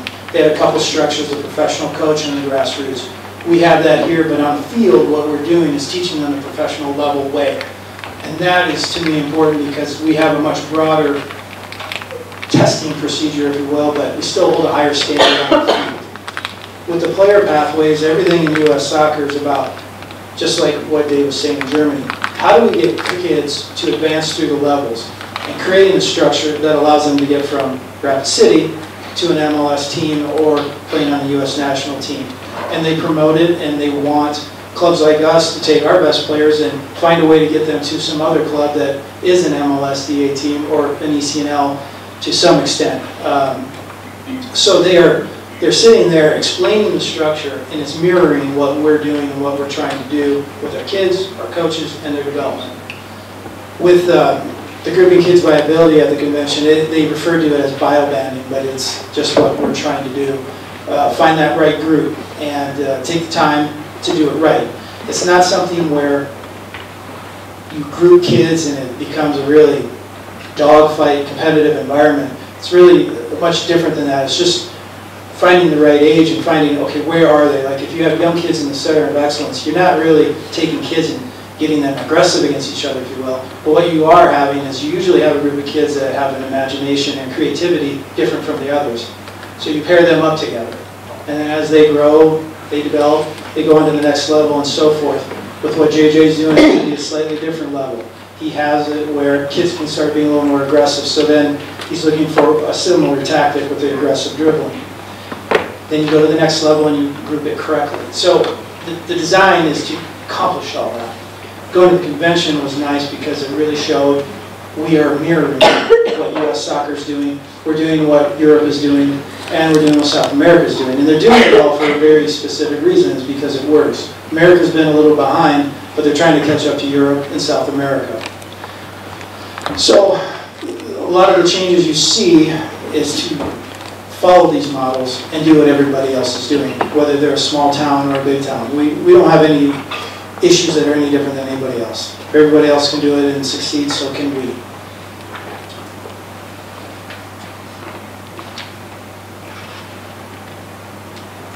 On just a small financial thing, when we looked at the restructure, of course, you know, we looked at the monetary aspect of it, and it did reduce our costs significantly, and it's going to continue to reduce it as Kasia gets more involved with certain things she's doing, and it will reduce our costs more. So I'm happy to say that that was an easy decision to make because the numbers were significant and they are making an impact. But it's not always just changing things without looking at the money. So we are looking at both of those and we're doing it. Some of the details about how are we doing all this and why is it going to be different. Each team, as Dave was saying, we're starting to identify the levels, and then we're trying to identify where to take them, and then we're trying to identify what's our goal this year. State Cup is a great example of something that's been needed for a long time. Right now, we're challenging for the President's Cup. That's the second tier type of tournament, but it's probably the right fit for us now. We do want to get back to regionals, but we want to get back there and compete and make a difference when we are competing there. We don't want to go there and necessarily get blown out. We want to build into that and have the ability to play that with our Burgundy teams and have a successful tournament. I talked a little bit about pre-select, and there's discussion about the Center of Excellence and how they're doing all these really cool things with the program. And on the recreational side, one of the things that Kasia is going to be doing and that we've talked about is we need to raise the standard for the whole program. By giving those kids just a bit more on learning a new skill set or learning a new technique and getting every one of those players to have that opportunity to be cool in front of their friends, I think is going to be that part of it that's going to create that passion in the game It's going to help bridge the gap on why we're losing so many players as they transition, and it's going to grow the rec program because the more fun they have, the more they're going to want to play, and the more exciting it is, and the more we have all these great coaches helping and showing them what to do. This will be their sport of choice, and that is really the method on how we're trying to bridge the gap between our rec program and our competitive, because right now it just has this distinct section. There's one side of the fields and then there's the other, and then we have the parking lot in between, and there doesn't seem to be a real good connection. So we're taking great steps, we're making progress, and we're just taking a good thing and we're going to make better.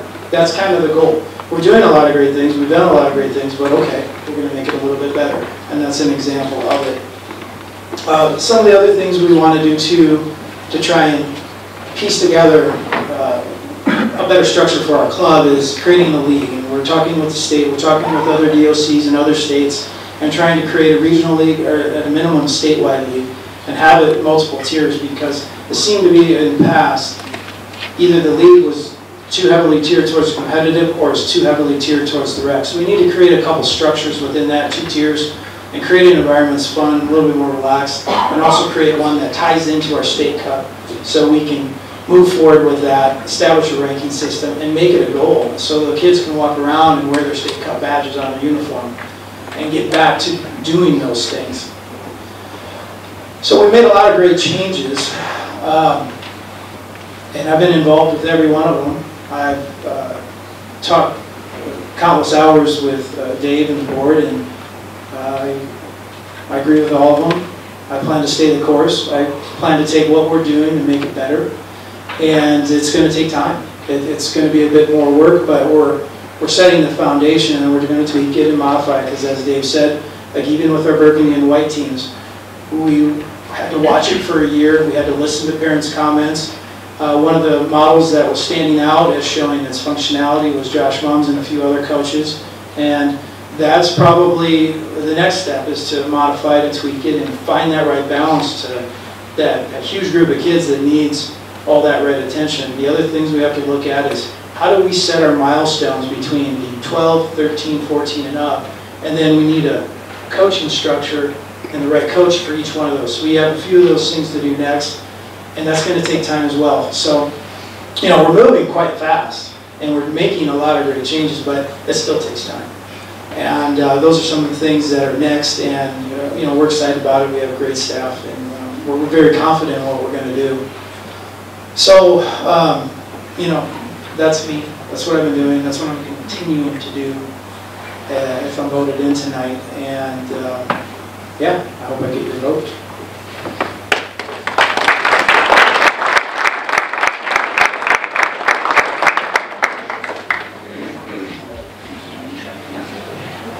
So, thanks for coming out tonight. My name is Brian Pitts, and kind of grew up here in Rapid City. Most of you had a chance to read my bio. Many of you know me personally. Currently work for the Rapid City Police Department. I too hold my USSFB license. I've achieved my A license, but unlike your PhD, I don't have to keep it. I have to do some continuing education in it. So, just a US soccer thing. I have my National Youth license, Advanced Goalkeeper license. I've been through a lot of it. I'm glad Dave got the chance to go to Europe. When I got the email from Sam Snow with that opportunity, I forwarded on to Dave and the rest of the coaches so that we could share that with our people. So, I guess I would just tell you this. The mission of this club says it's player development focused on individual excellence within a club environment. And it says that the vision is to provide an environment conducive to the development of all players through quality training, study, and competition, both on and off the field. I think my vision is very similar. I love working with players and parents to provide the best opportunity for them to enjoy their soccer experience, which allows them, each and every player, to achieve their own level of excellence. All right? I would echo some of the things that this board's done. I think we need an indoor facility. I'd like to see the revenue that Troy's worked so hard for in tournaments come to us and not to the Civic Center, and be able to host 4 fields of our own. I think we have the facility and the space to do it. So I think that would be a big challenge for the board to undertake, and that's a direction I'd like to see us at least approach, you know, so that we can lay a foundation for future soccer. I also think that the office space is a huge step that's come in recently. I know that when the Rapid City Soccer League had theirs, that was always nice to be able to stop in or call during normal business hours and talk to a person. I think that's always a positive thing. So we also talked at the coaches meeting recently with Dave about a true Black Hills organization. That was the concept when this organization was founded in 2014, and to use the resources that is Spearfish and Sturgis, and rather than competing against them, pooling our top level players so that we can make a true Black Hills Rapids team that can compete at a high level no matter where they go. So I think that's another good thing that's going on. But I think facilitating the process has to be a part of that. Ultimately, it's your dollars, right? And I think what Derek has outlined here is that they are doing well. There's a good amount of money that's available, and when we have unexpected expenses and we need to buy a lawnmower that's not a cheap price, we can do that, and I think that's good, and so we need to continue to be fiscally responsible. So I think those are some of the things that we need to work on. I guess the only other question that I have is why we would need to have the vote, because our president resigned yesterday. He sent a message to the board. And so by our bylaws, Chad would be the president, and therefore I would be unopposed. And I'm happy to represent each and every one of you on this board. Thank you.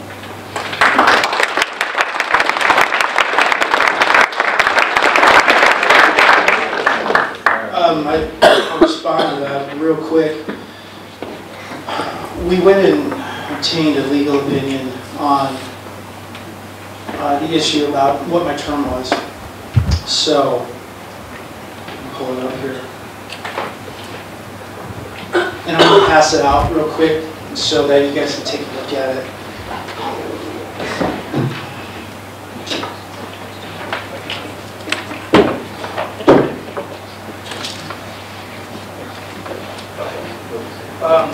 What you're getting is Greg Owenson is an attorney in Banks McCullen, and he provided us an opinion, and his opinion in just a nutshell is my term was 1 year and I had to rerun. So that's what I'm doing. What Greg was doing, and you'll see this in the bylaws, there's a section in the bylaws that's been marked, and you'll see that here in a second.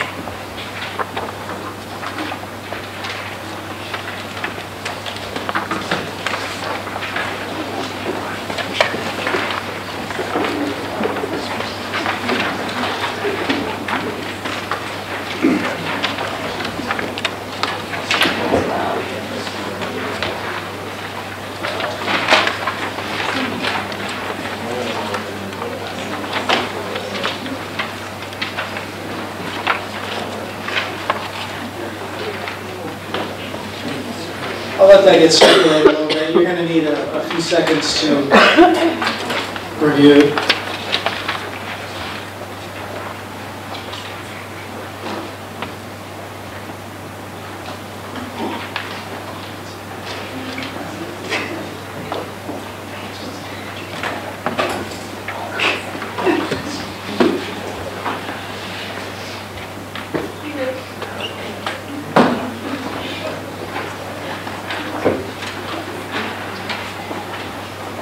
Okay, what Greg had indicated was, his opinion was that the way it was set up last year was a mistake, so therefore, if it's a mistake, I have to rerun in 2019. And what he started to break down was, in the event of a vacancy, he goes through, as it was an interim basis, and he started to mirror this reasoning here. And he said, if it's going to be based on a mistake, that's why you have to rerun, so that I have to run at the next election. So that means my term is 1 year. And like in this scenario, even if somebody's voted in by the board because there's a vacancy, even if the president quits, they still have to rerun, because that's what it's indicating. You have to rerun in the next year.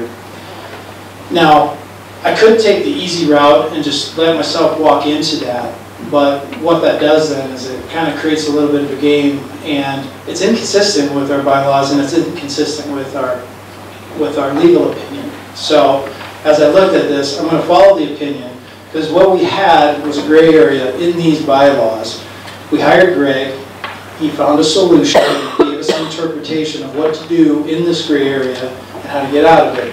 And it's consistent with what do you do on an interim basis, and that's where this is mirroring.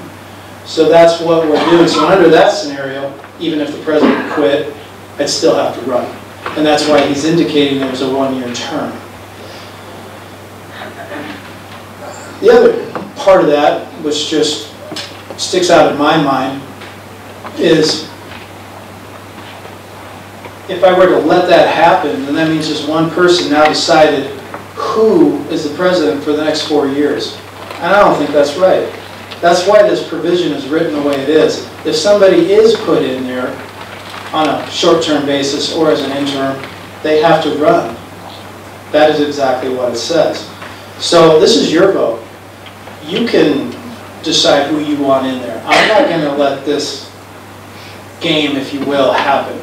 And if you really want me to, I guess I can resign tonight, and then you can elect either of us either way. It doesn't matter. I mean, I can do that, but I don't have to because I'm going to follow the opinion that mirrors our bylaws. And that's what we're to do.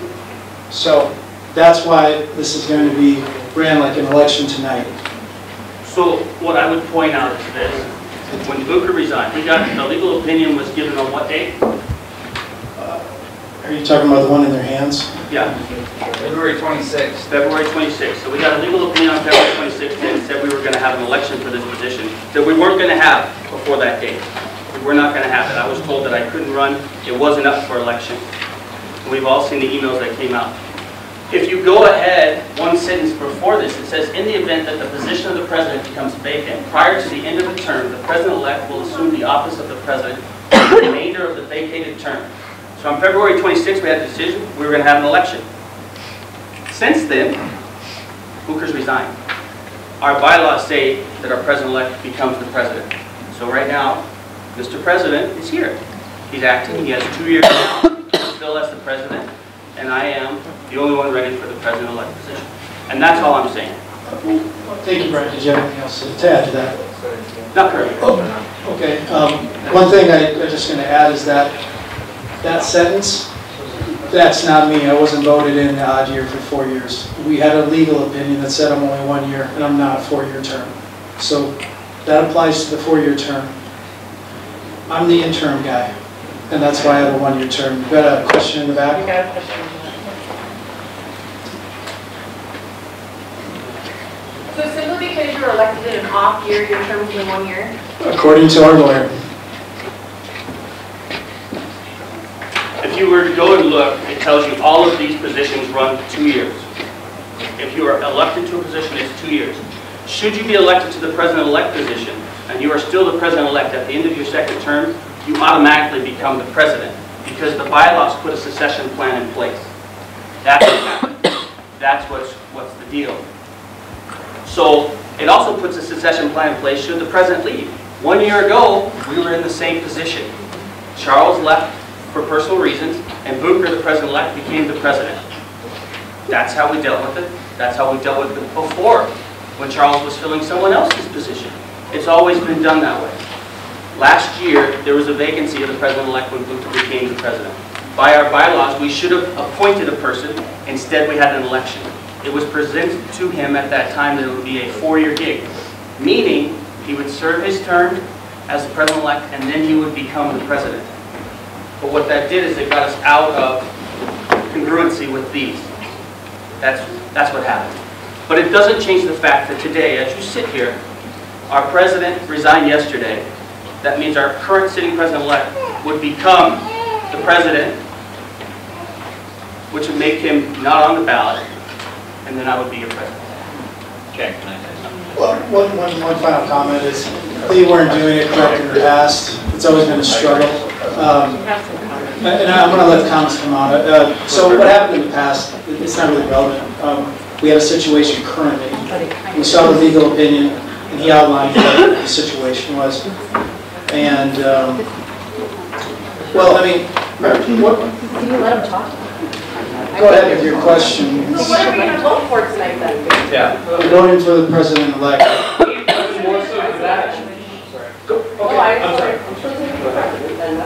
My question is, with getting the legal advice on that one, why is there no changes proposed to the bylaws? Yeah. I did see that at the bottom. Say that again.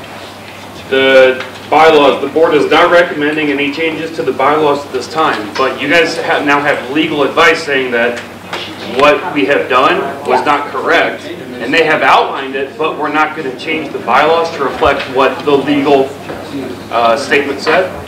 You don't have to change any of the bylaws. What the lawyer says, you made a mistake, decide to clean it up. But if it's a gray area, it should be cleared up in the bylaws. You don't have to. It's not really.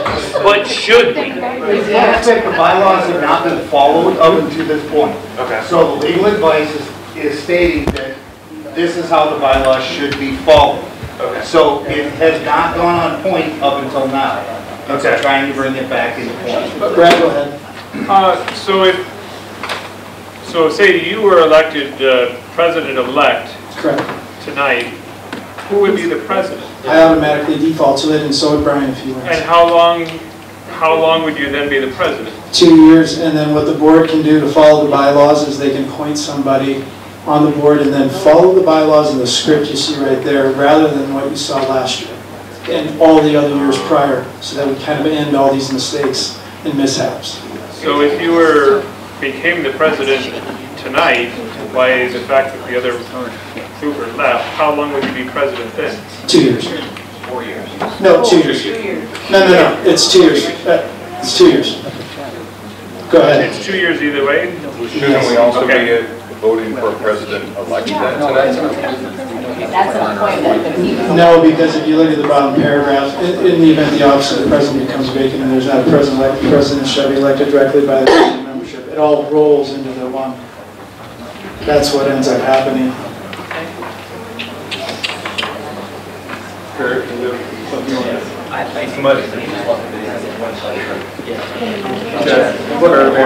Mayor, you had a comment?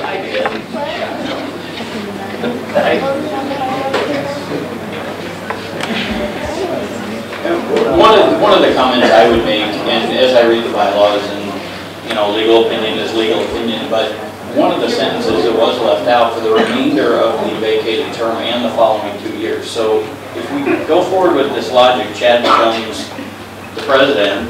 The way I read the bylaws, which we were challenged on this year to open this position, this could be challenged again. So Booker had 2 more years left. Then it says the following 2-year term.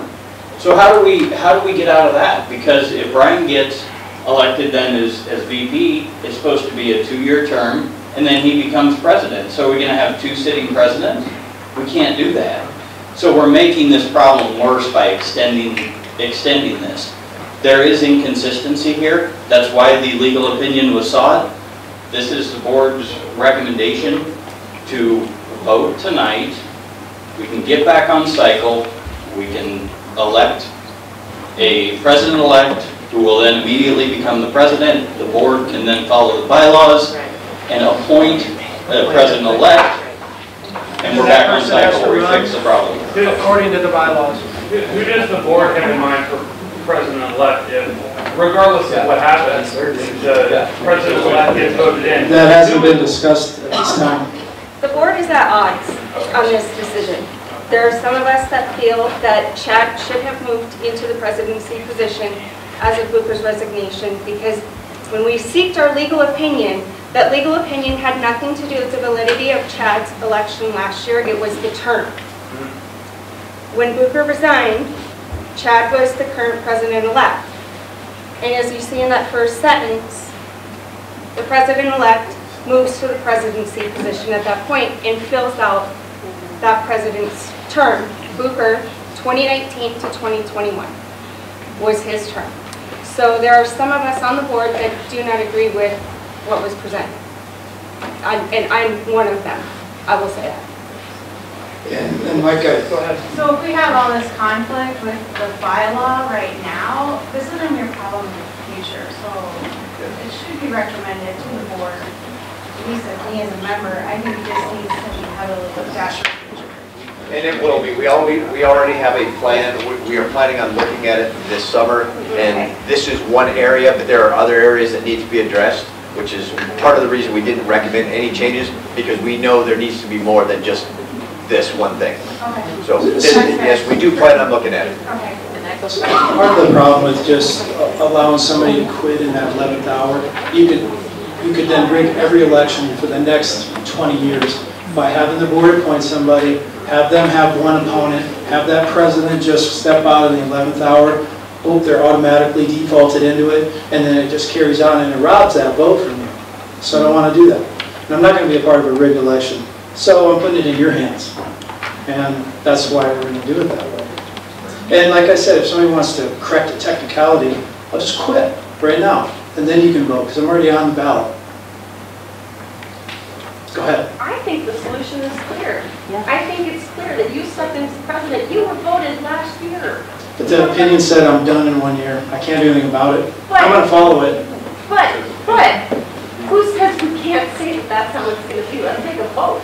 And we have, I think we did that last year. We said, let's vote Chad into vice president last year. And then they said, people challenged and said, no, no. And here I am, because I got to run again.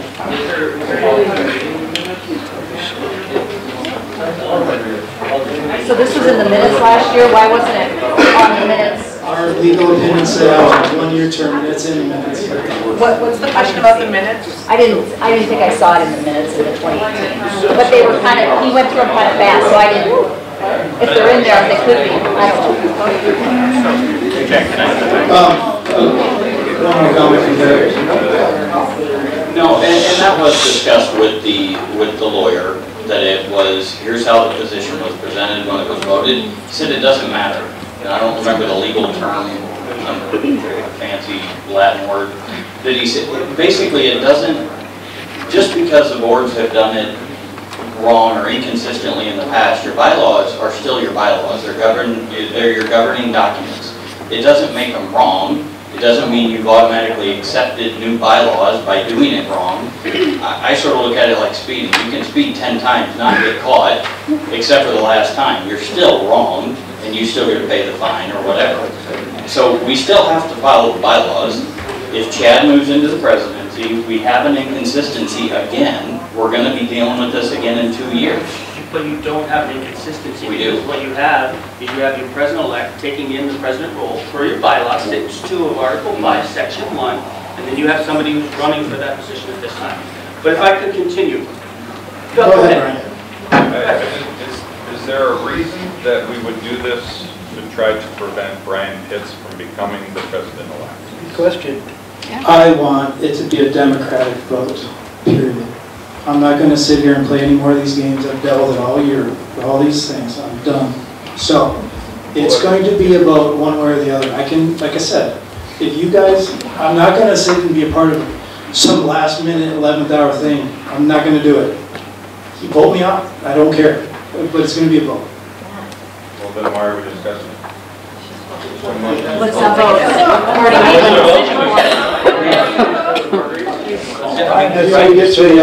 Do we have a public opinion? Are you going to change your mind as a board, or are we voting? What is the? We're voting. Well, then why are we discussing it? Because he asked, and then just. You want to discuss it as part of the Let's move on to the board meeting.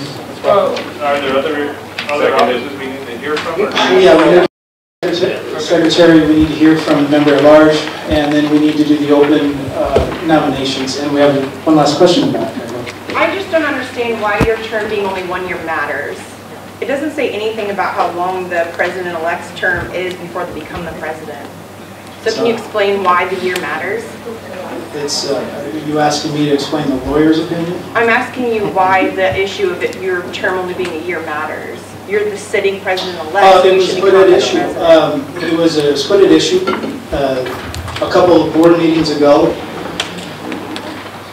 Certain board members wanted me to run again, even though we had the election last year, so it became an issue. We got legal opinion, and this was the answer. So the board members that want me to be the president now, some of them are saying now, they were the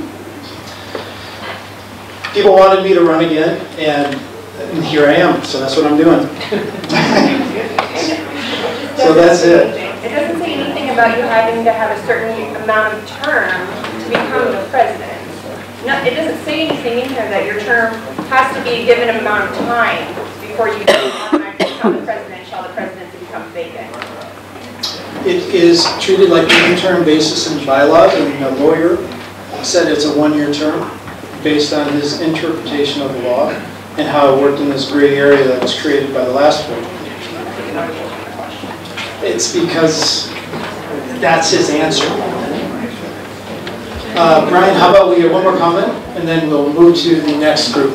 One of the things that I would like to bring to the board is transparency. There's been some changes to this board that we all haven't been privy to of why people have left.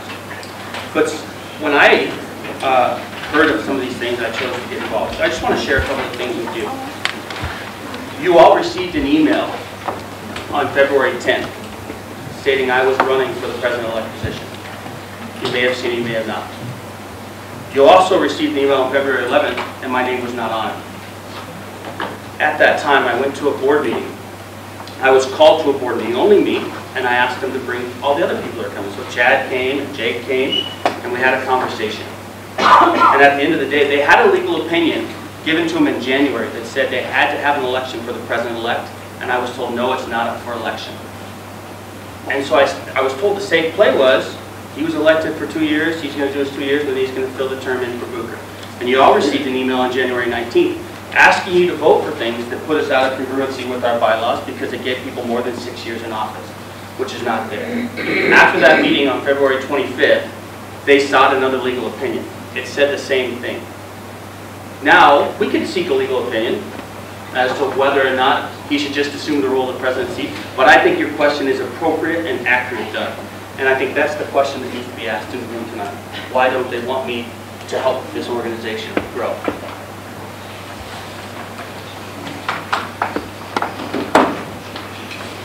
I vote would clear that up. Let's vote. Let's vote. Well, let's get to the other candidates and let them talk about their positions. Chad, you want to say I love it when the city council member is the least dramatic person here.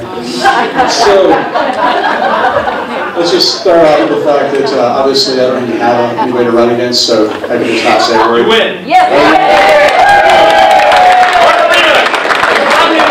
I'm not even controversial at this point, but just for those who don't know me, it's just a matter of protocol, and I think it's only fair to those people out there in the organization that don't know much about me. I'll take this quick second and just let you know what I'm about when I do. I have 3 kids in the program.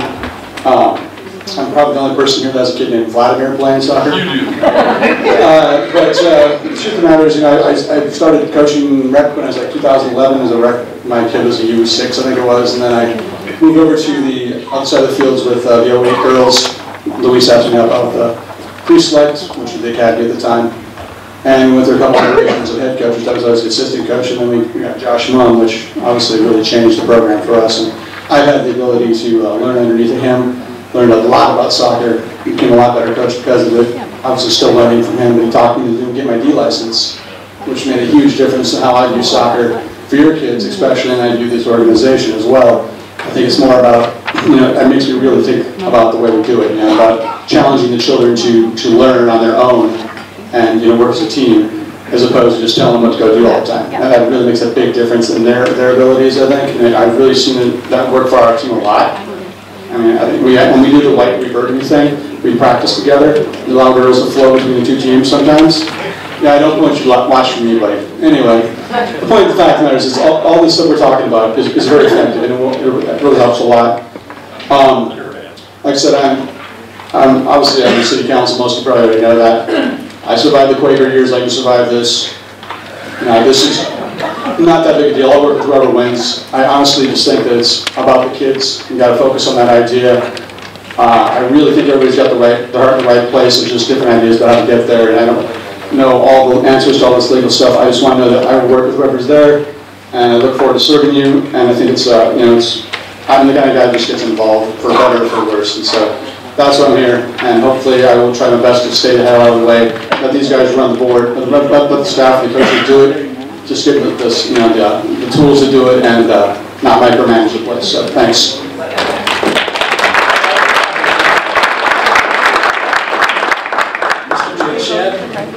Oh boy. Okay, first of all, I guess, for those of you who don't know me and don't know the name to the face, I'm Jake Shad. I wrote everything down because I am a terrible speaker. so I'm sorry I'm going to read. I do have 2 girls that currently play soccer with the club and have played soccer in Rapid City for the past 12 years. I'm familiar with all the programs within our club, and I care about the sport of soccer in our community. And I believe I can be helpful in growing the club for the benefit of all players and families. As an active owner in a small commercial property development company and a successful commercial glass business with 17 full-time employees, I believe my ability to handle business operations, including personnel issues, customer service, contract negotiations, and agreements, proved beneficial to the Black Hills Rapid Board of Directors. I would just like to add a few comments to go along with all this. I was just one of many business owners who committed time, money, labor, and materials to help bring the vision of a new soccer facility to life. Hundreds of thousands of dollars were donated toward a vision of a top-class facility and a unified soccer club. We envisioned the club moving toward the future with new and innovative ideas that would allow soccer to grow in our community and benefit our tourism industry in the process. That is the vision we all got behind to support. Instead, it seems we're continually battling a culture of status quo.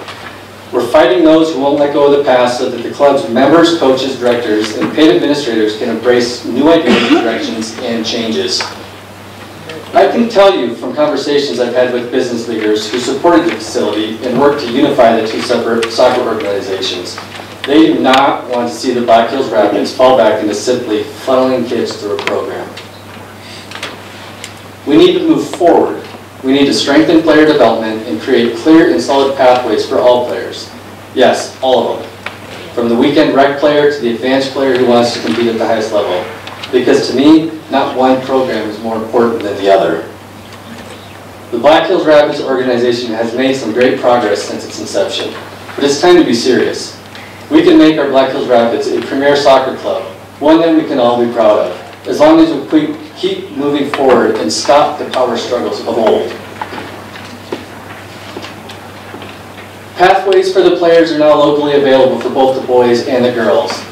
We've seen one of our players recently make the Rapids ECNL team. And some of the younger girls have been like, hey, I want that too. We've also had new players joining this year from other Northern Hills clubs because they're seeing it and want more also too.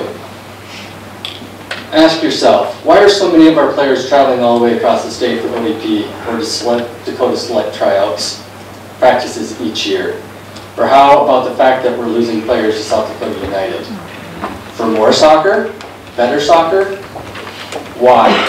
When we arguably have better pathways now, right here, we just need to embrace and give it all a chance. Thank you for your consideration.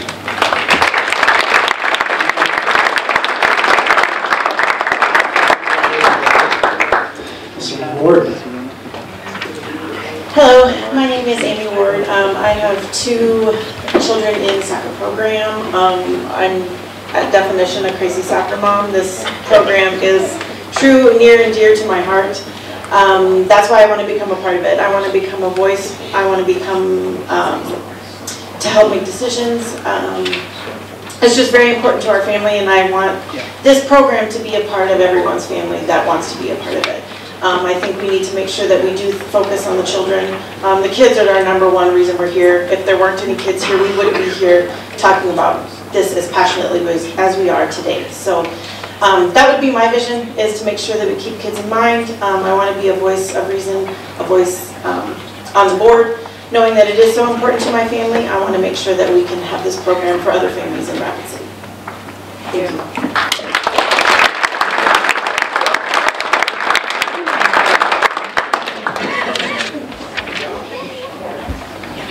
I guess I'm Josh.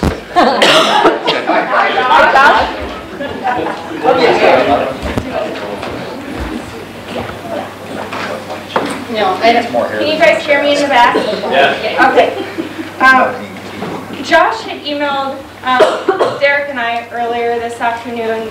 He chose Booker first, which I guess we're second place. But with Booker's resignation, he asked if either Derek or I would play Josh. So here I am. I'm going to just read the email that he had forwarded the two of us.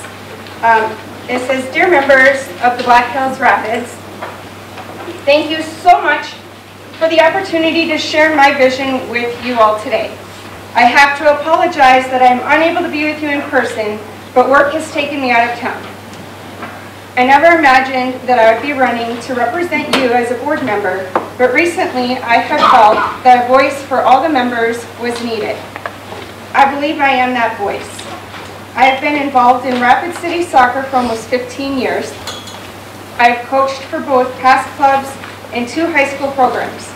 I have never cared about what program a family or player was affiliated with, rather that the player and the family was having a great experience.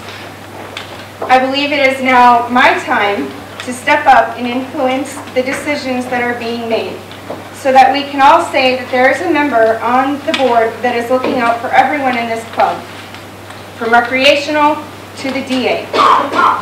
Right now, there are thoughts that the current programs in place are in jeopardy. That is not the case in my opinion. I believe that every player has a unique path and defines success differently than their peers. Not everyone takes the same trail to meet their end goals. Having programs in place to allow that journey and that unique experience is what makes our club unique and is also the foundation of this club. It was about 6 years ago, I sat in a room here at the School of Mines alongside other coaches including Brian Pitts, Luis Ucera, and others. We laid out the vision for the Black Hills Rapids. That vision included both recreational pathways and competitive pathways. I still very much believe in what we put together, and that is why I'm running. I believe that every member has a voice, and I'm here to ensure that that voice is represented in the discussions and decision making. This club is still growing and developing, and it takes all of us to achieve success. However, that is defined by you as a family. Thank you so much for your time, and again, I apologize for not being with you all tonight. Josh.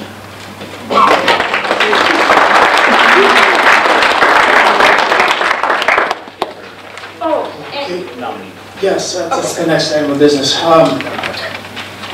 Okay, now on this last one, nobody submitted their name for the pre-select position. So according to our bylaws, I as administrator of this is going to ask for any nominations from the floor. Anybody that wants to run for that pre-select position, if they want to raise their hand or self-nominate.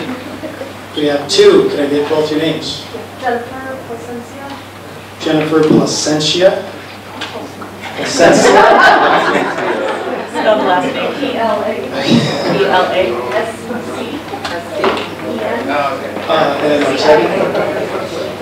And Heather Barth. Heather Barth. Right now, the board needs to just visit with you two real quick and verify that you have a child in the pre-select program, and let us talk to you if you don't mind coming up. You verify the available. Thank you.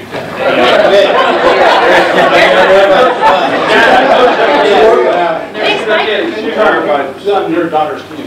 Okay. We need to just visit briefly and just make sure that we put this together right, so we can have a... Do you have any other nominations? Yeah. Anybody else?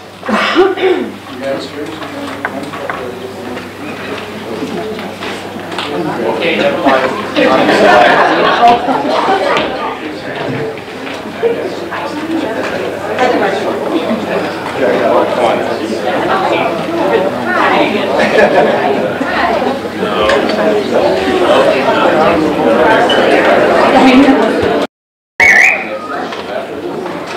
We went through just a quick discussion. We kind of planned for this a little bit. One of the things we're looking for, we want to make sure that they're members of the pre-select program, and then 2, that they're members of good standing. So we've already pulled the reports on all our registered players and that, so we already knew that in advance, at least for anybody that was going to raise their hand. Right now, they're both going to give a brief introduction to themselves and their thoughts. My name is Heather Barth. I have 2 children in the program. And I actually just moved to Rapid City about 6 months ago, so I am new to the community, but I am not new to soccer. My children played in Des Moines, and I think that's part of why I wanted to become involved in Rapid City is I My kids were in a pretty successful soccer program in Iowa, and that was actually a part of our consideration to the cities we moved to, is that we had to be a soccer city. And I literally scouted Rapid City as a place we moved to because Black Hills Rapids looked good on paper, the coaches' resumes looked fantastic, and it ticked the box, so we would come here. And I didn't actually know at the time that meant I would want to get involved, but after a season and a half, outdoor and indoor season, I think that I can add perspective from coming from another environment. The city I came from was about 1 million people, so we had 5 clubs in the metro area, and the training method was very similar to here, so I think that this is a great place, but I also, almost like Shad, see a lot of opportunity. I think that there's more we can do, and we have incredible resources. To be perfectly honest, I had no idea the amount of money the club had and the way they're looking toward the future, and that's what I think I can add to the program if voted on.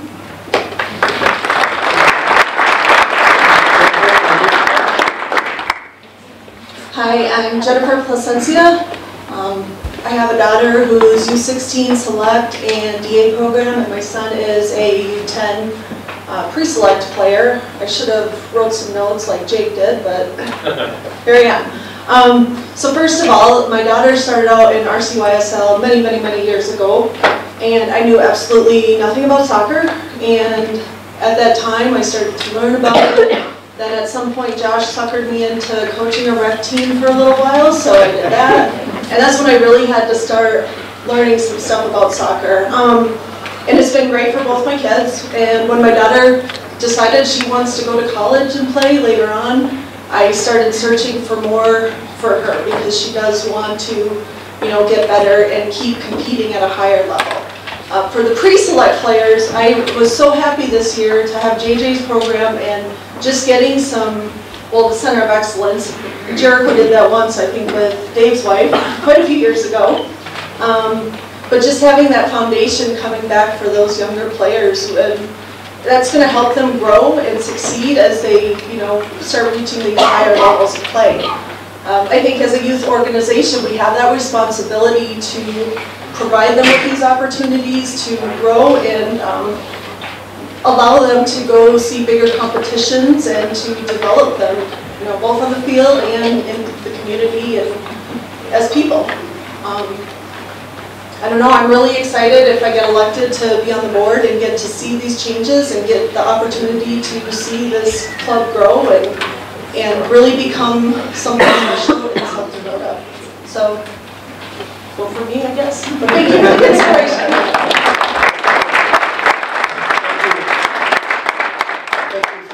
With that. Just as a reminder, please put What were the names again? Sorry. What were the names again? Heather Barth and Jennifer Placencia.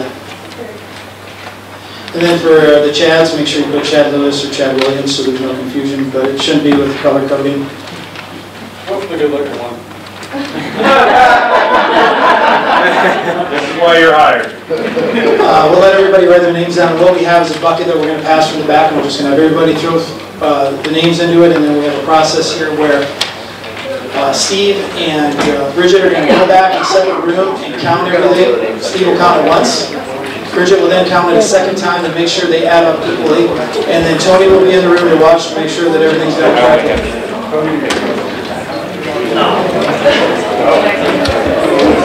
Thank you guys as parents, bringing your kids, your little treasures into the club and allowing me to represent you for the past, I don't know how many years I've done this. So thank you guys.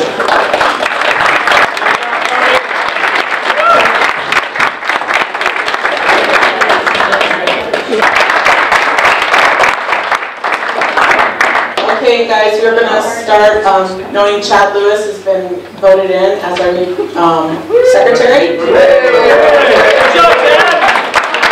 Member at large, the votes were for Jake Shad, 59, 37 and 32 for the other two. Then for our pre-select, Heather came out with the win. And for our president-elect, We had the votes for Chad Williams, 83, Brian Pitts, 47. So Chad Williams.